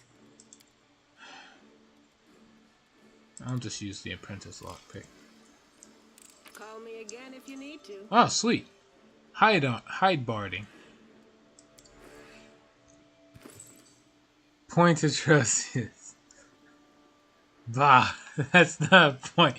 Social's just so evil that no one could possibly redeem him. Why are you always doubting on Socio? It's not doubting, it's just stating the obvious. No, it's you and your girlfriend, the half-elf. Oh, Who? so righteous as that. Always screaming out bloody murder. And you say, that's the righteous hero that we all listen to. Who? Your noble one. Your noble lady. You're talking about Camellia again. Come on. It was one honest mistake. One. Even when she bragged about look, it. I thought she was good, and I was wrong. She can still change. She still. That's why I didn't kill her. I thought it was gonna be like one of those scenarios where she's clearly evil, but maybe, like, if you do the companion quest, you can make her good. And then it's like when it got to the point where she said, "Oh yeah, I'm making it up about that spirit." So I was like, so she's not even being misled by any spirit or nothing. Oh man, I had to stop, get up, and go punch a pillow for a good bit. In the middle of the stream, I was so fucking pissed. But don't worry, everybody. At the very least, I never was wrong about Socio. I got that one right. You won't fool me once, right?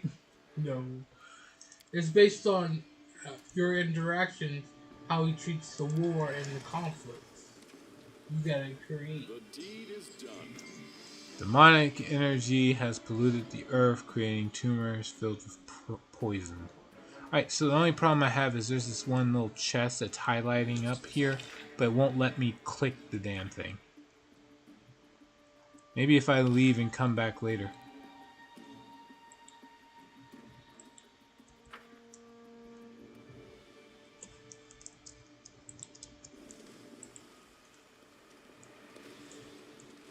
We march ahead. Now where? Ah, there they are. To shelter.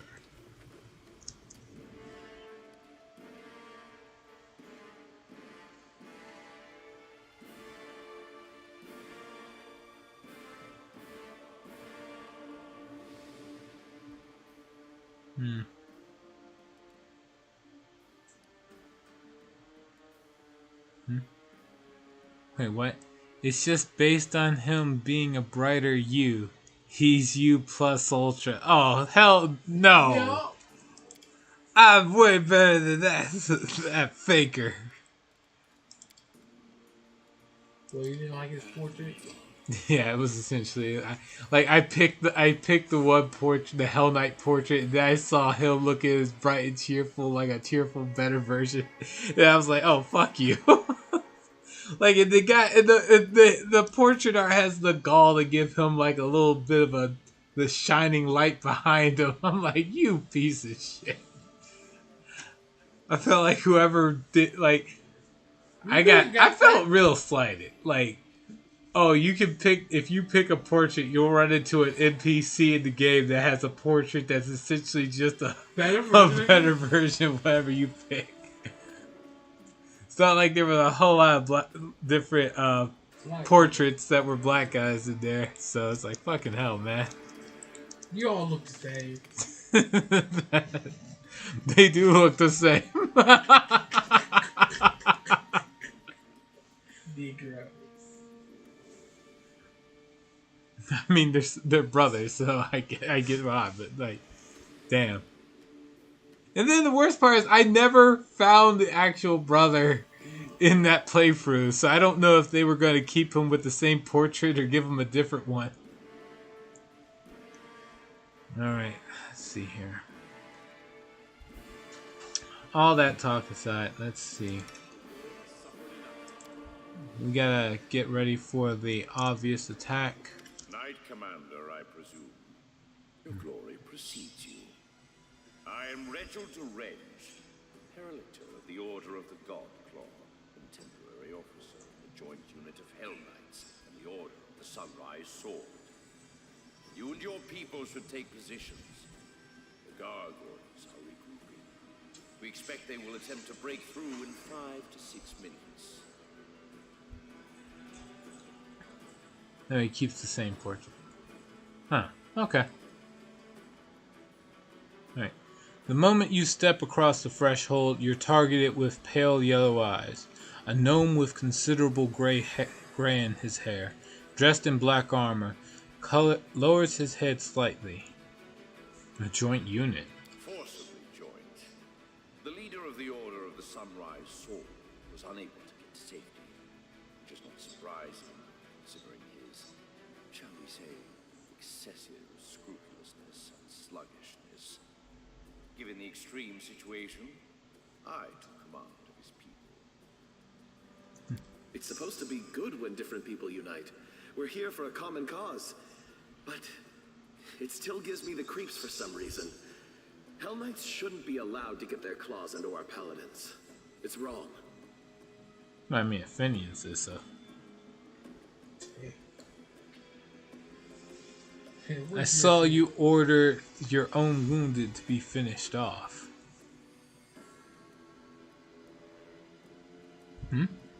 You never found Trevor because you couldn't give less of a shit about Socio at the time.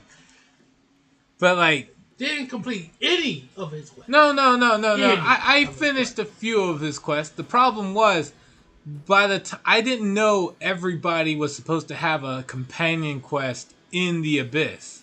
So when I finally finished the main quest line, which I was trying to do, I left. And by the time I left, Socio said, "Oh, by the way, I had something I wanted to talk about." I'm like, "Oops. Oh well."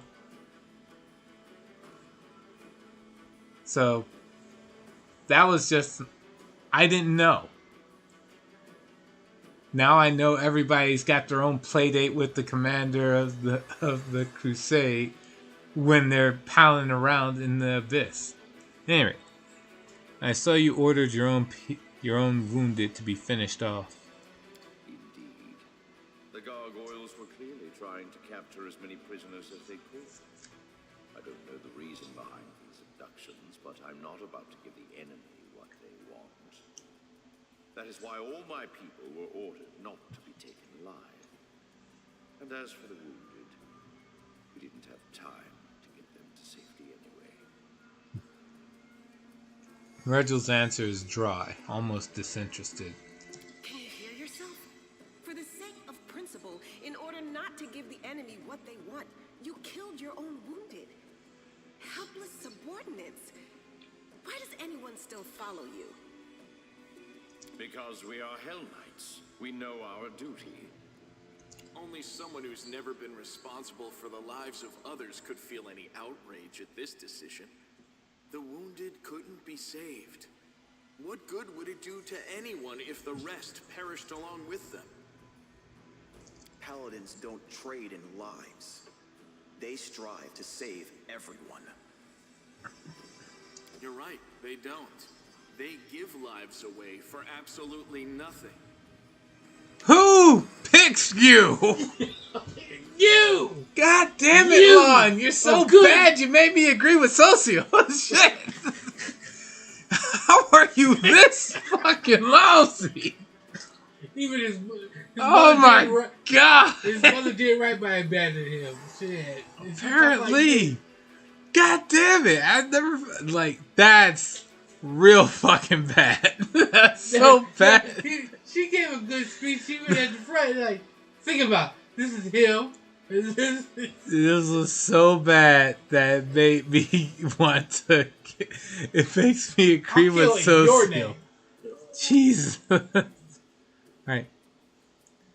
Alright, screw the lexicon. I'm gonna play a shaman and I'm gonna be damn good at it. In an evil way, of course. Good on you. Alright. Did you really just give 2 flasks of water to the Knights of the Sunrise Sword suffering from thirst? And a sack to use as bandages? Standing behind his commander, Yeager rolls his eyes. I spared them the exact volume of resources I could sacrifice without risking my own people. However, the situation has developed, and I've already ordered they be given additional supplies. They are temporarily under my charge, and I can use their forces to rebuff the attack. They'll work for their water. Regil raises his voice and speaks empathetically, ignoring a whisper coming from the group of Knights of the Sunrise Sword. He seems to be reiterating his position for their benefit. And naturally, being how Mendel is, I'll choose the good option. In a place like the World Wound, we all need to stick together, even if that means sacrificing something for a comrade. I don't think I ever chose this option.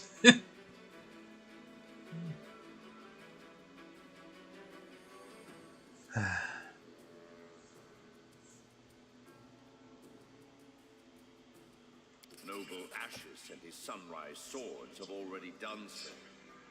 This is what it led to. That's right. The chief is responsible for his own tribe. If he decides that he's responsible for the whole world, his own people will come to ruin. And if he wishes that someone else was responsible for his people, That means he's not fit to be chief.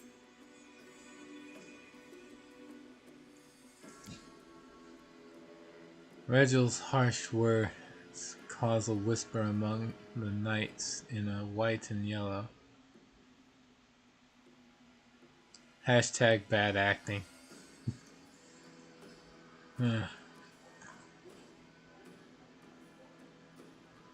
Bah. Alright, good. You won't get away with this. I can just say, but it's the good option. We can discuss our differences as soon as the gargoyle problem has been resolved.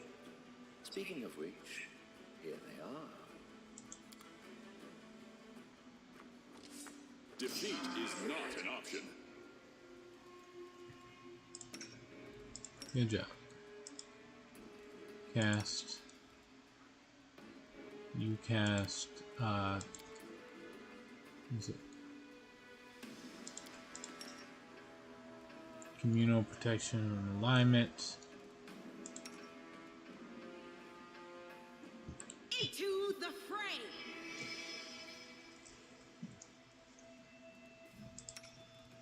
Sela and Mendel can just kick their ass. Oh, you know what? Cast Divine Favor.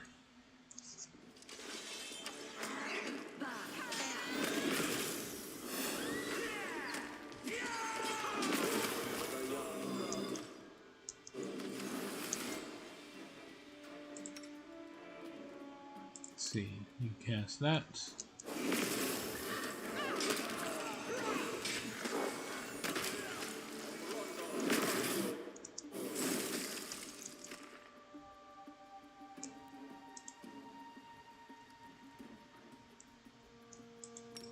Cast Prayer.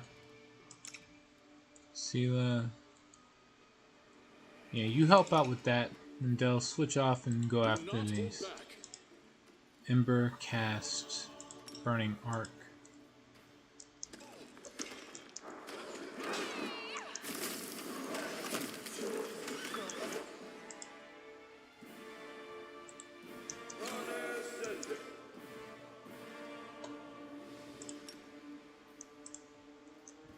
You know what? If it's really gonna chase after Ember throughout all the enemies here. Oh shit. Too late for apologies. You brought the wrong mongrel. Alright. Ember, cast Scorching Ray on this one here. Oh, yeah.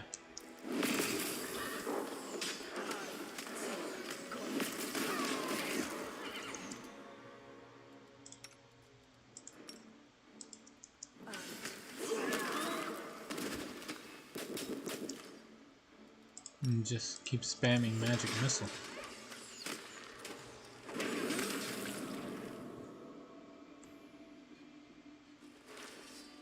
Never mind. Alright. The problem now is which spirit to choose. For a shaman? A problem unique to you. I've never actually made a shaman. So I don't know if there is any that really helps out with stealth.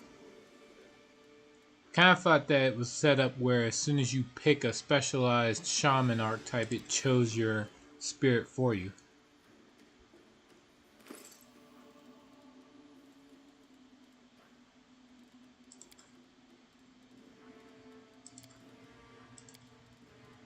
See what we got. We got the Headband of Inspired Wisdom. The only one who can use wisdom, I'd say, would be Lon at this point in time.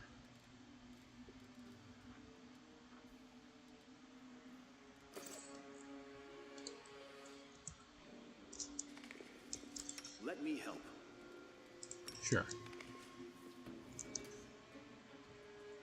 My will is resolute.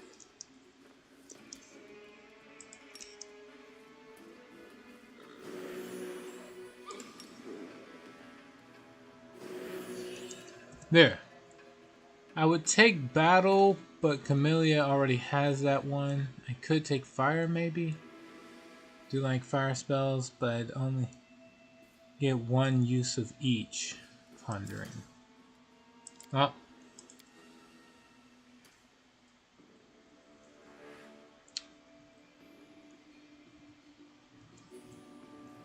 While you ponder that, we'll deal with Regil. And I mean deal with. It's the end of you. Alright. No more voice acting. Alright. Regil gracefully stows his weapon and places his hands behind his back. You two, check the area. Mark any potential shelters that offer protection against aerial attacks. Quartermaster, inventory the remnants of the camp. I want to make sure that the gargoyles only abducted people and weren't interested in anything else. Send messengers immediately to our scout squads and order them to return to camp. And I need a full list of casualties. The sooner the better. He turns to you and nods slightly. Commander, your arrival was well timed. Now we can finally talk. I am quite interested in the events that occurred at the Grey Garrison. And I suppose you have questions for me as well. What do you want to know about what happened at the Grey Garrison? Any shift in the balance of power during this war has a direct impact on my mission. If a new player appears who is capable of fighting demons effectively, then I am ready to support that person with all the resources I have at my disposal. Regil speaks pensively as if talking to himself. But naturally, I cannot blindly trust a stranger, even one marked by the gods. The gods blessed me with an incredible gift, and Queen Galfrey put me at the helm of the crusade, but that's not enough for you, is it?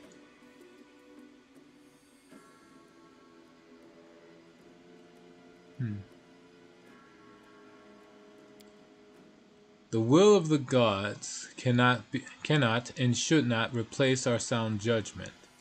And the whims of the Queen of Mendev are of no consequence at all. Regil stops for a moment, thinking.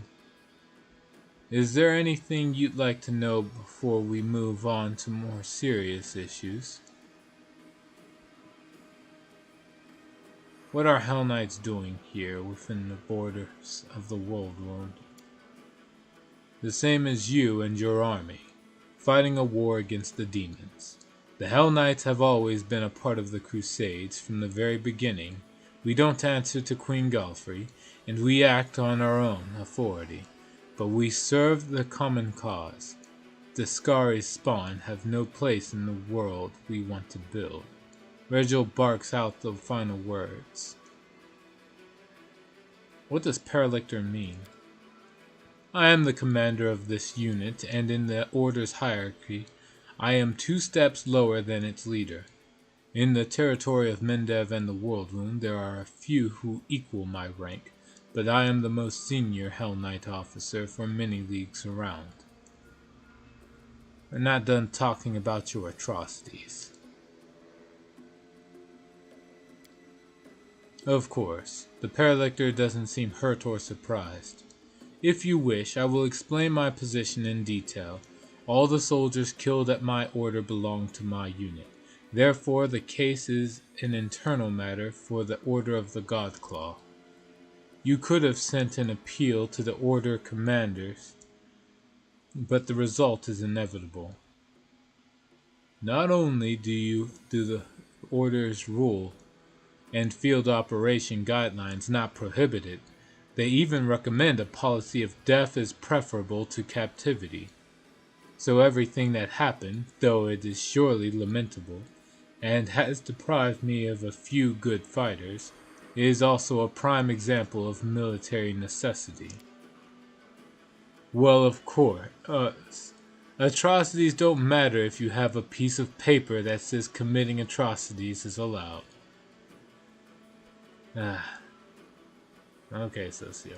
Yeah. Your rules are an abomination. Of course, you have the right to personal opinions and relations. If the incident is settled, I suppose we can return to relevant matters. What are you going to do now after the gargoyle attack?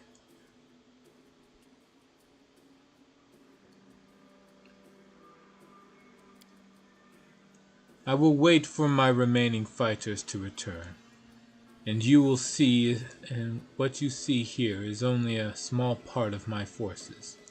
As for my long-term plans, that depends on the result of our conversation, Commander. Reginald narrows his eyes.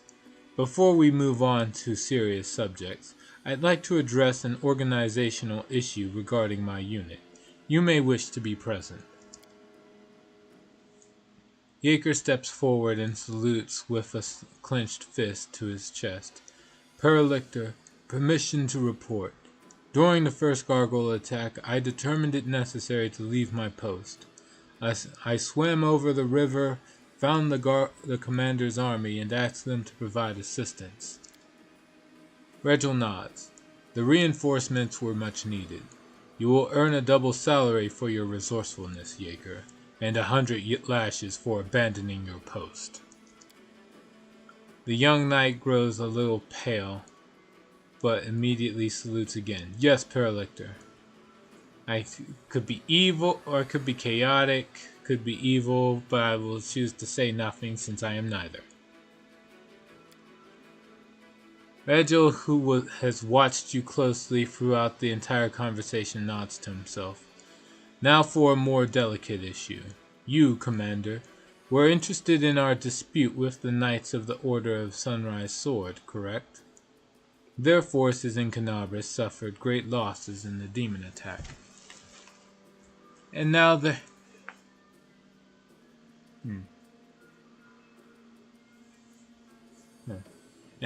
leader has perished and his troops are in trouble. They are reeling with no command structure. Their order will hardly be able to recover from the losses they've suffered. What are you getting at?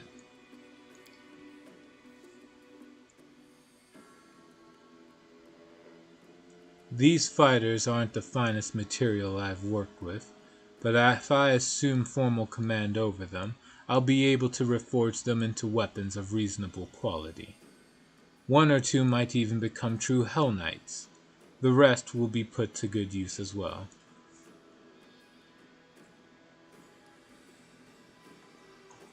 Do you really think these people will follow you after how you've treated them? Though not the best, they are still warriors and knights. They know what discipline is, and that victory in war doesn't come without cost. Any among them who still haven't realized that aren't worth my time and effort. Naturally, I'm going to choose the good option.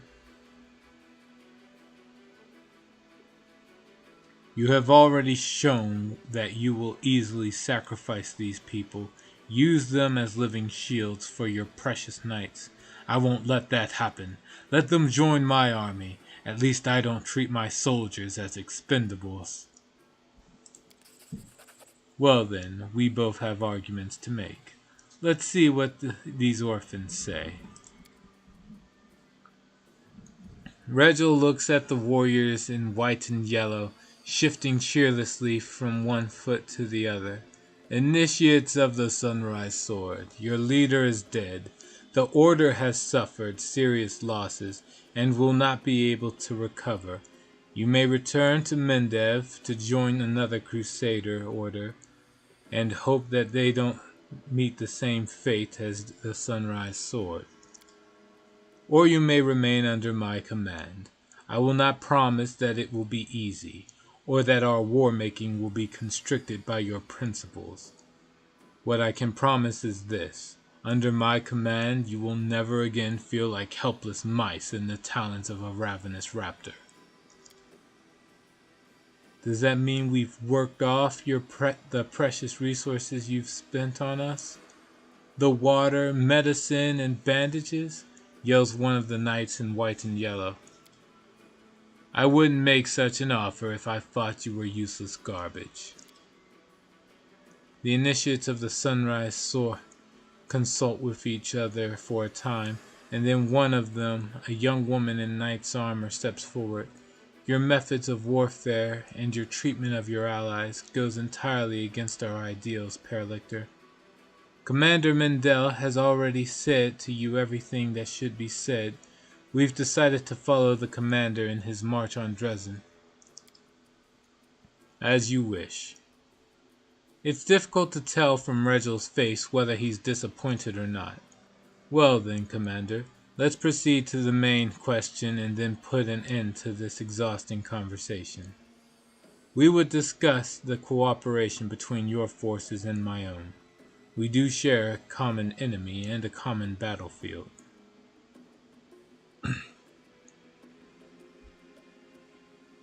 Attack, but I don't want to have anything to do. My army and I are going to Dresden to free the city from demons. You can join forces with us.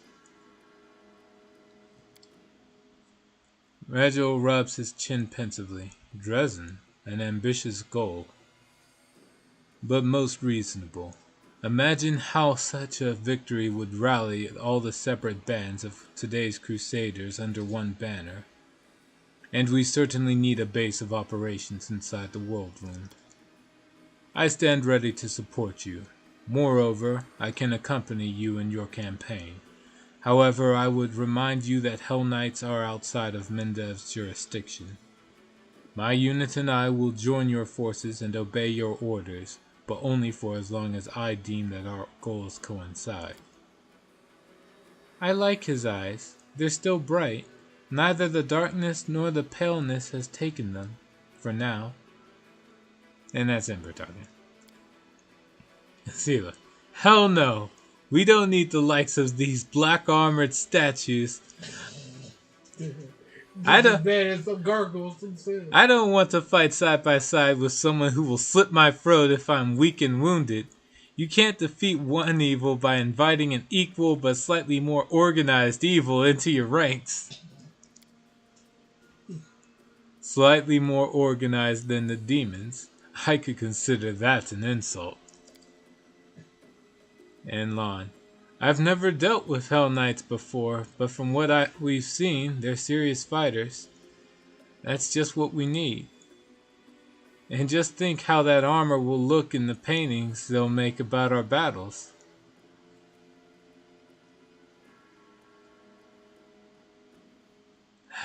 Okay, whatever.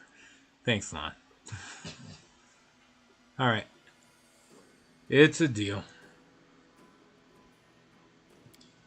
Yes, Commander. My forces in Regil Derenge are at your disposal. And there he is. He can join right now. He can stay on the sidelines.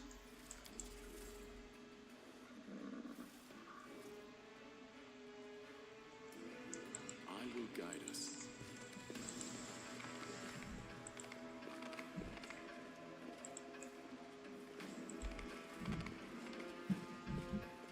Thanks, Lan. You're so awesome, Lan.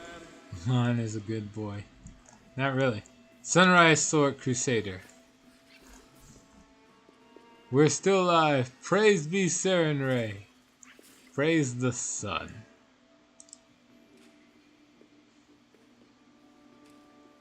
Beautiful. Right, the skeleton of a man wearing armor from the time of the First Crusade. It's holding the skeleton of a child with strange proportions and animal paws instead of its right arm and leg. And aside from that, we got another ring of protection +2 off of them. And so I should equip that to somebody. We'll give it to Seela. And then the +1 ring over to, I guess, Lon? Like everybody else, oh no, I guess I'll give it to Socio. He's the only other person that's going into melee with me.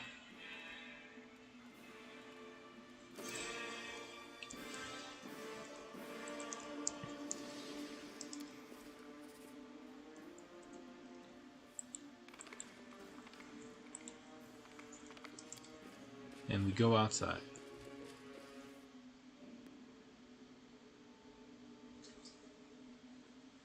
pets Lon. Why would you pet Lon? His horn will stab you. Or you could scratch your skin across the scales, I guess. Godspeed. Let's go. Now with the Hell Knights rescued, we move on. Next up is Dresden. Well, no. Next up would be the fight against, I think, the Gargoyles.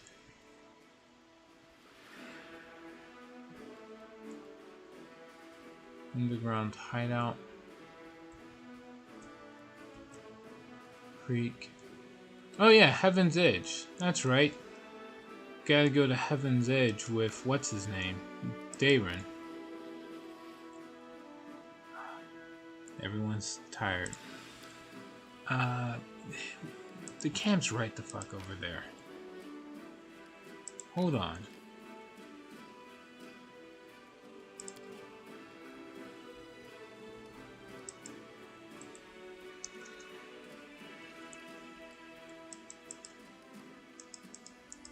I should have hit enter. Hold on. Recruit 20 clerics.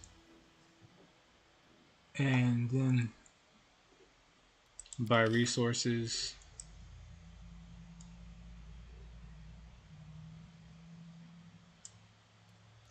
That's a good number. Buy another couple of clerics.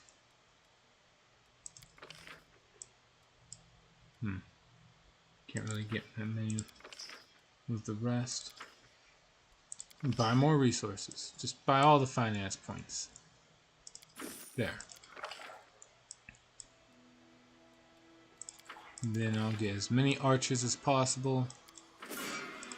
And then how many left after that for alright.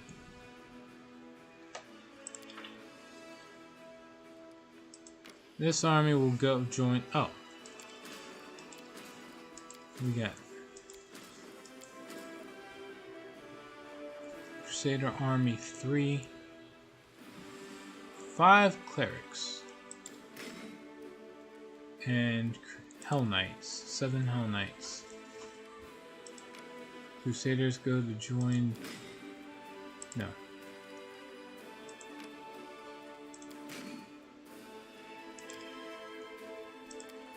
Alright. Then you guys go over to join the main army as well.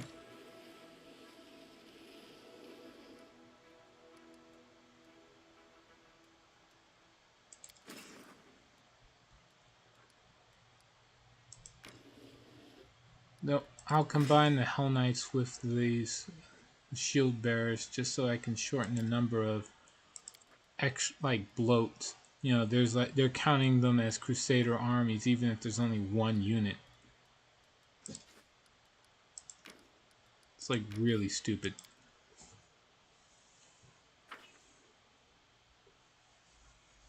Go into the camp, take a long rest.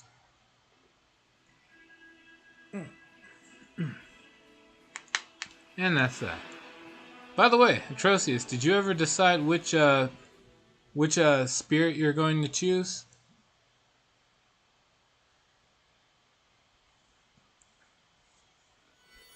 Come again, if your spirit is strong, you can be the I'm pretty sure they put more, they stretch out the whole thing, like they sing the whole Shaman King part. We march ahead.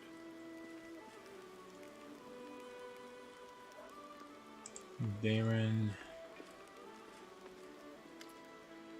Yeah, you don't have anything new to talk about. Oh dear. I guess we...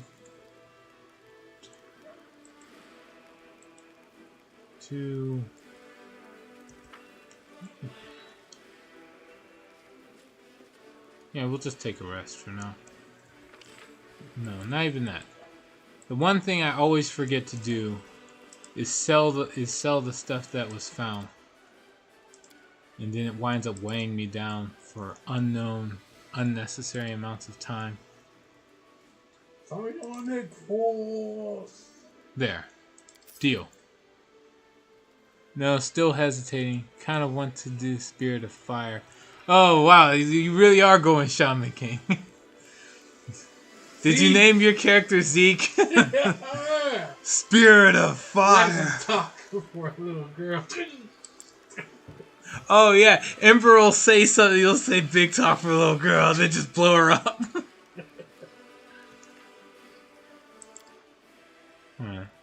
Sold the loot. Oh, you know what? Oh, there's a photo mode. They added photo mode to the game. I don't know what visual. What is all this? Hold on. Movement. Camera. WASD. Horizontal movement. Rotate the camera with Z and C. Wow. No. Alright, R and F for vertical rift. More movement. Alright.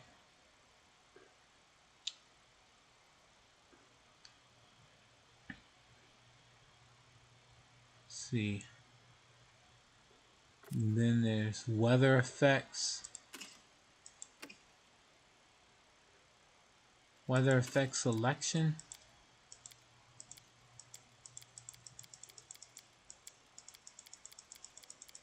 Wow. There's a lot into this. Hold on. Logos, enable. Enable a logo over there.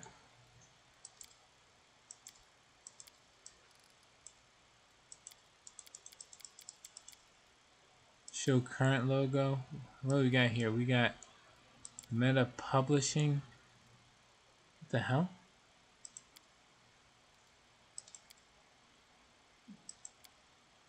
Hold on. So, is there any way to change these logos?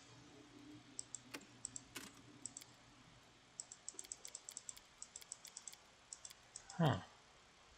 Wow. Right. Vinet? Not exactly sure what that's about. Film grain. Put it on to medium. Large. Oh, there it is. Turn that off. Skyboxes.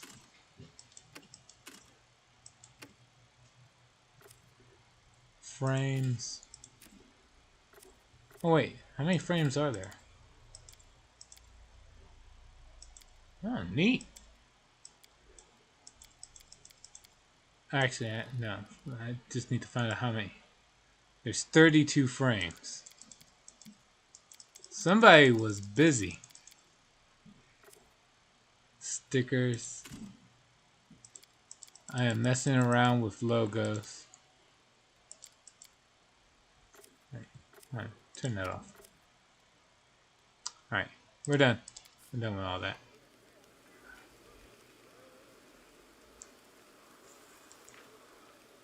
Photo mode, I didn't. Did I screw something up? Yeah. Weather effect on. Then hit close that. Nope.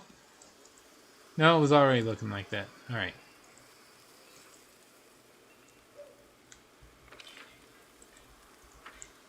Let's just go inside the tent.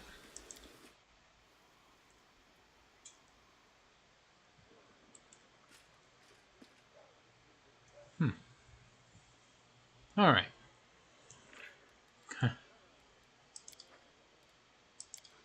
I'll save inside here and then I'll go in and take a look. I'm also curious as to the different types of spirits a shaman can choose. Weather! A weather spirit! Yeah! It probably is. Feels a wrath of the storm! mean, let's see. For a shaman, you can literally choose whatever. Spirit of destruction. Yeah. Spirit of healing. Let me see. Spirit of light. Spirit of glory. Pick this guy. Oh, no.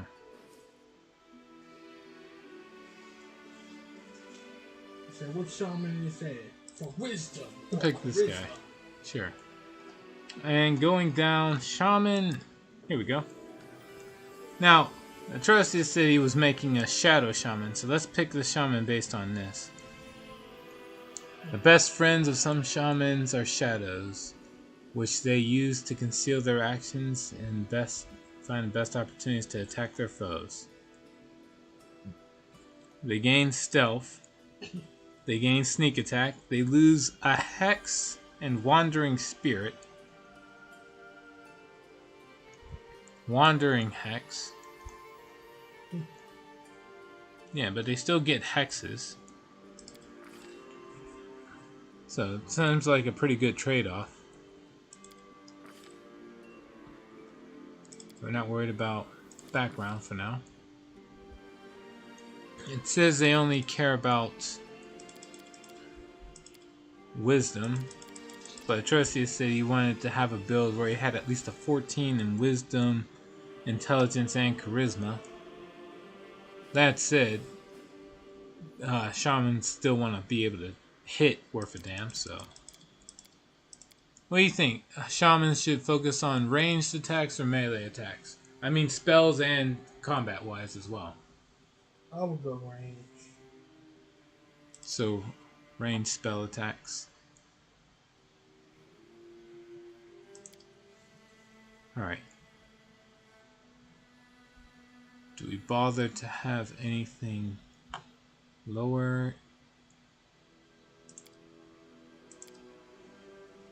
No, we can have we'll have the wisdom at a 16. Wisdom and dex at 16. Intelligence and charisma at 14. Then you get 4 skills. Obviously choose stealth as one of them. Let's see. Persuasion's another one. And then I guess choose lore, nature, and religion.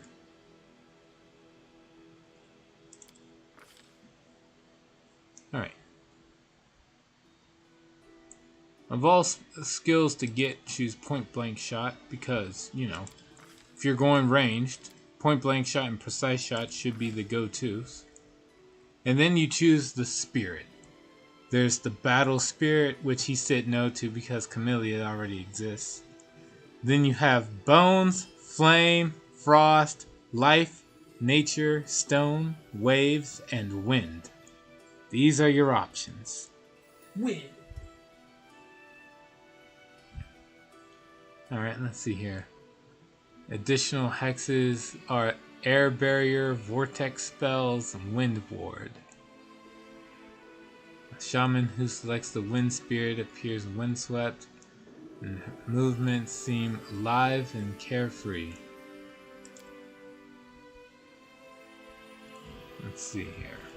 What do you get if you choose the wind one? Abilities: shocking touch, standard action, make a melee touch attack. So it's already stomping in the face of doing a melee build, or I mean a ranged build. Oh, I think the whole is not like that. Could be. Let's see. Never mind. Well, yeah, you don't need. This isn't a ranged touch spell. This is like a line attack. 1d4 per shaman level of electricity damage. Elemental body, which basically makes just an air elemental form. And then you get the Hex Air Barrier, which is a +4 to your armor class, which goes up by 4 at 7th level and every 4 levels after. Wait, sorry. It increases by 2. Never mind. At 13th level, it also causes incoming arrows, rays, and other ranged attacks to require an attack roll against her to suffer a 50% miss chance. Oh, wow. Hmm. Damn. And it lasts for 1 hour per day per shaman level. Let's see. Vortex spells. Let's see. Whenever the shaman confirms a critical hit with a spell, the target is staggered for 1 round. And then it goes to 1d4 rounds. And last is Wind Ward. Let's see. Touch a willing creature, self included. What does it do? Lasts for rounds equal to shaman level. What does it do? When awarded creatures attack with an arrow, ray, or other ranged attack, that attack suffers a 20% miss chance. Okay, does that stack with the air barrier though? At 16th level, the miss chance increases to 50%. Once affected, the creature cannot be targeted by this hex again for 24 hours. Okay, so air barrier is more consistent. But that's air. Then there's waves. Wave strike. Which is again a touch attack. Alright. Is there any of these of ranged ability? Touch of acid. Melee touch attack. Nature. Storm burst. Okay, so standard action. The shaman causes a small storm, swirling wind around the feet around one creature within 30 feet.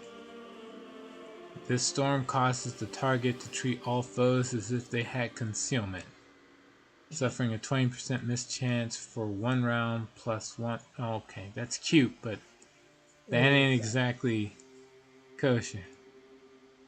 Alright, what else we got? We got the life one. Now, naturally, I doubt Atrocious will ever choose life as the spirit. Yeah. Actually, yeah, what the fuck is this? A shaman who selects the life spirit appears more vibrant than most mortals. Skin seems to glow and the teeth are a pearly white. When she calls upon one of this spirit's abilities, her eyes and hair shimmer in the light. Bonus spells: Unbreakable Heart, Restoration, Lesser, Neutralize Poison, Restoration, Breath of Life, Heal, Greater Restoration, Holy Aura, Heal, Mass Heal. Gains Channel Positive Energy at level 1. I'm gonna ignore the others. Alright, we got the Frost Spirit. Ice Splinter. Oh, here we go. The ranged touch spell. Oh, okay.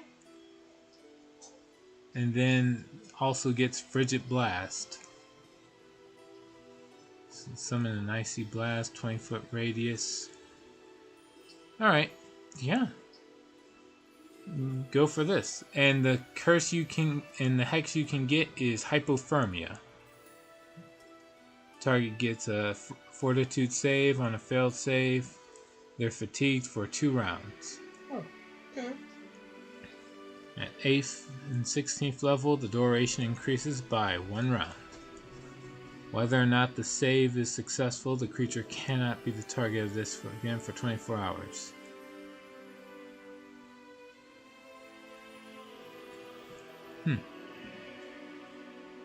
Now, what does the Flame Spirit give you? You said you wanted that.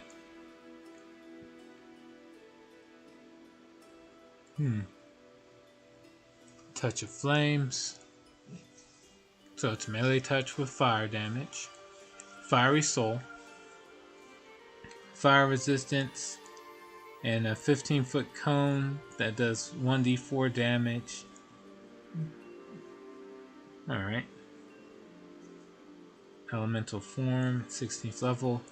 And you get the hexes Fire Nimbus, Flame Curse, and Ward of Flames. Oh, shit. You know what? Hold on. The names alone, yeah, just fuck the rest of these. Go for that. Fire Nimbus. Cause a creature within 30 feet to gain a Nimbus of Fire.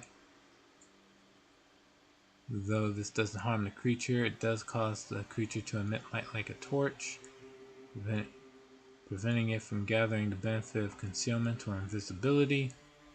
The target also takes a -2 penalty on saving throws against spells or effects with fire descriptor. There's no saves. You're just forcing. Hold on, wait. Well, here we go. Fire Nimbus last number. Alright, a successful will save negates this effect. There it is. Alright, so it can be avoided. Flame Curse.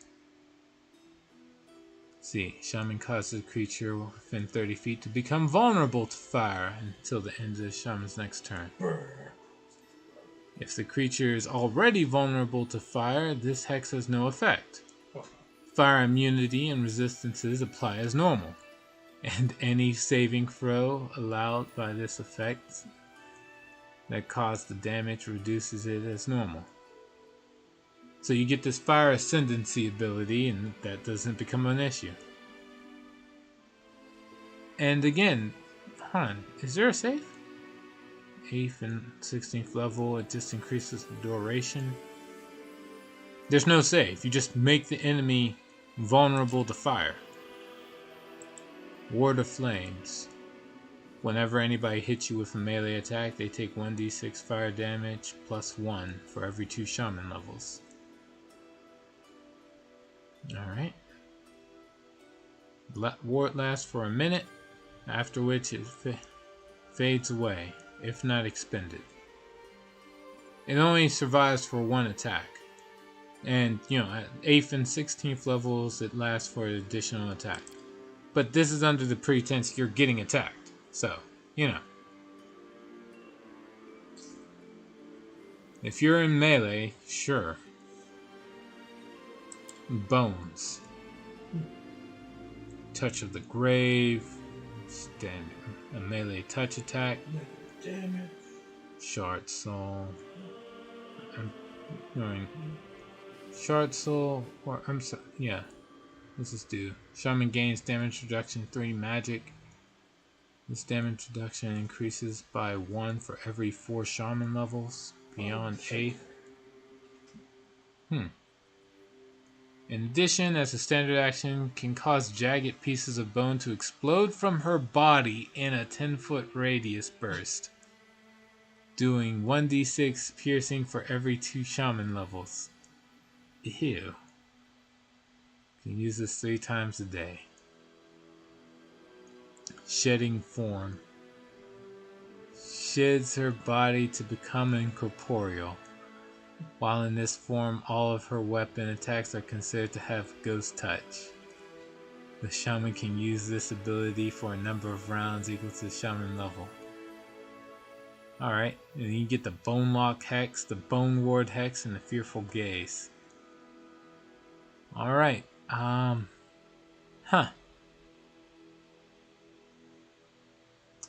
Alright. Now I personally would go for the Frost. Which leads me to the next thing I'm going to check up on. What does the... Can I choose the Winter Witch with this? Yes. You need Frost or Winter, or the Winter one. But then the question becomes, what does the Winter Witch even get? So is it even worth it? Probably not. You do the spellbook thing, Frost Power, Cold Specialization, so it does increase the DC of your spells. Is it spells and abilities? Yeah, it's just spells. So the shaman abilities don't get squat. Let's see. Level stack with shaman levels to determine the power of shaman hexes and frost spirit power abilities, and then with witch levels. Alright. Freezing cold.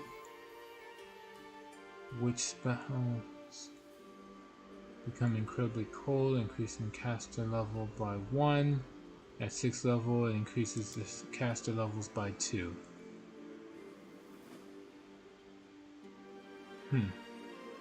And last, Unearthly Cold. At 8th level, Winter Witch's spell that deals cold damage becomes horrendously cold. Half the cold damage caused by these effects comes from an otherworldly power and is not subjected to being reduced by resistance or immune. That's useless!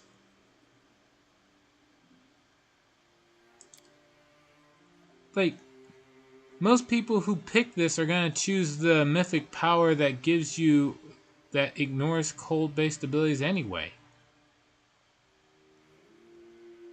God damn it. It was looking good for a while. Alright, so never mind. I mean, Winter Witch could be useful up to 6 levels, just because increasing your caster level up it's not bad. But the level 8 ability, it's like there's just no point.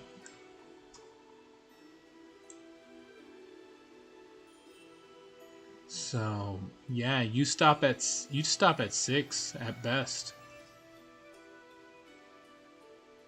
Unearthly Cold, it's just not worth it. Just start taking more levels than Shaman. Increased DC is still nice. You're right, it is. But like I said, the Freezing Cold goes up at 3rd and 6th level. It doesn't go up anymore after that. So you go for Winter Witch and you keep going for those two. Frost Power. Yeah, no. The Frost Power is just so that you don't really lose out from taking this prestige class instead of sticking with Witch and Shaman. Oh wait, hold on. Cold Specialization. The increased DC goes up. Okay, yeah. 1st, 5th, and 10th level. The bonus and penalty are increased by 1. Okay. It's worth it. That'll do it. So, Shaman into that.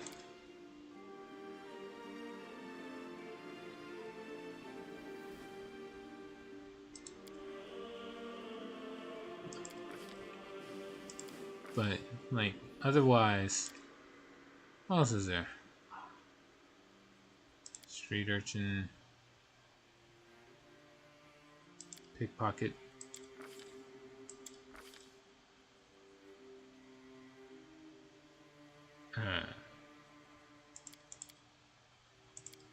And then you choose that and that. But then you go, we're back here then. Frost gives you access to the Winter Witch class or prestige class. Flames is pretty good if you're going into a melee build. Especially since you're going demon, this really works out for you. Let me see. So yeah. Flame works. Frost can work. If you're going to melee, then suddenly you can choose wind.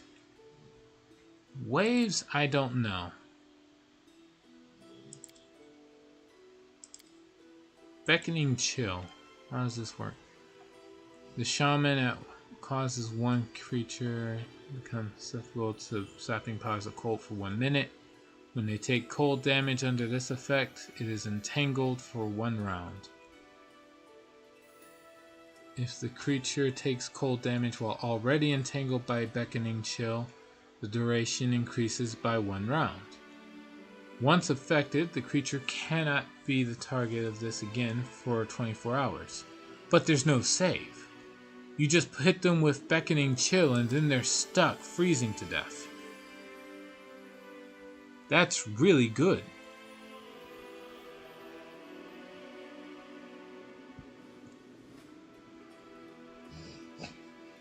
It kind of makes it sad that Beckoning Chill isn't part with the frost. That sucks. Alright. But I got a chance to look at the...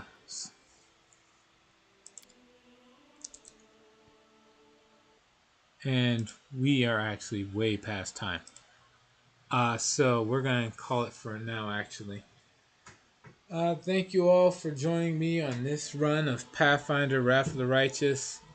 Atrocious, good luck with deciding upon a spirit.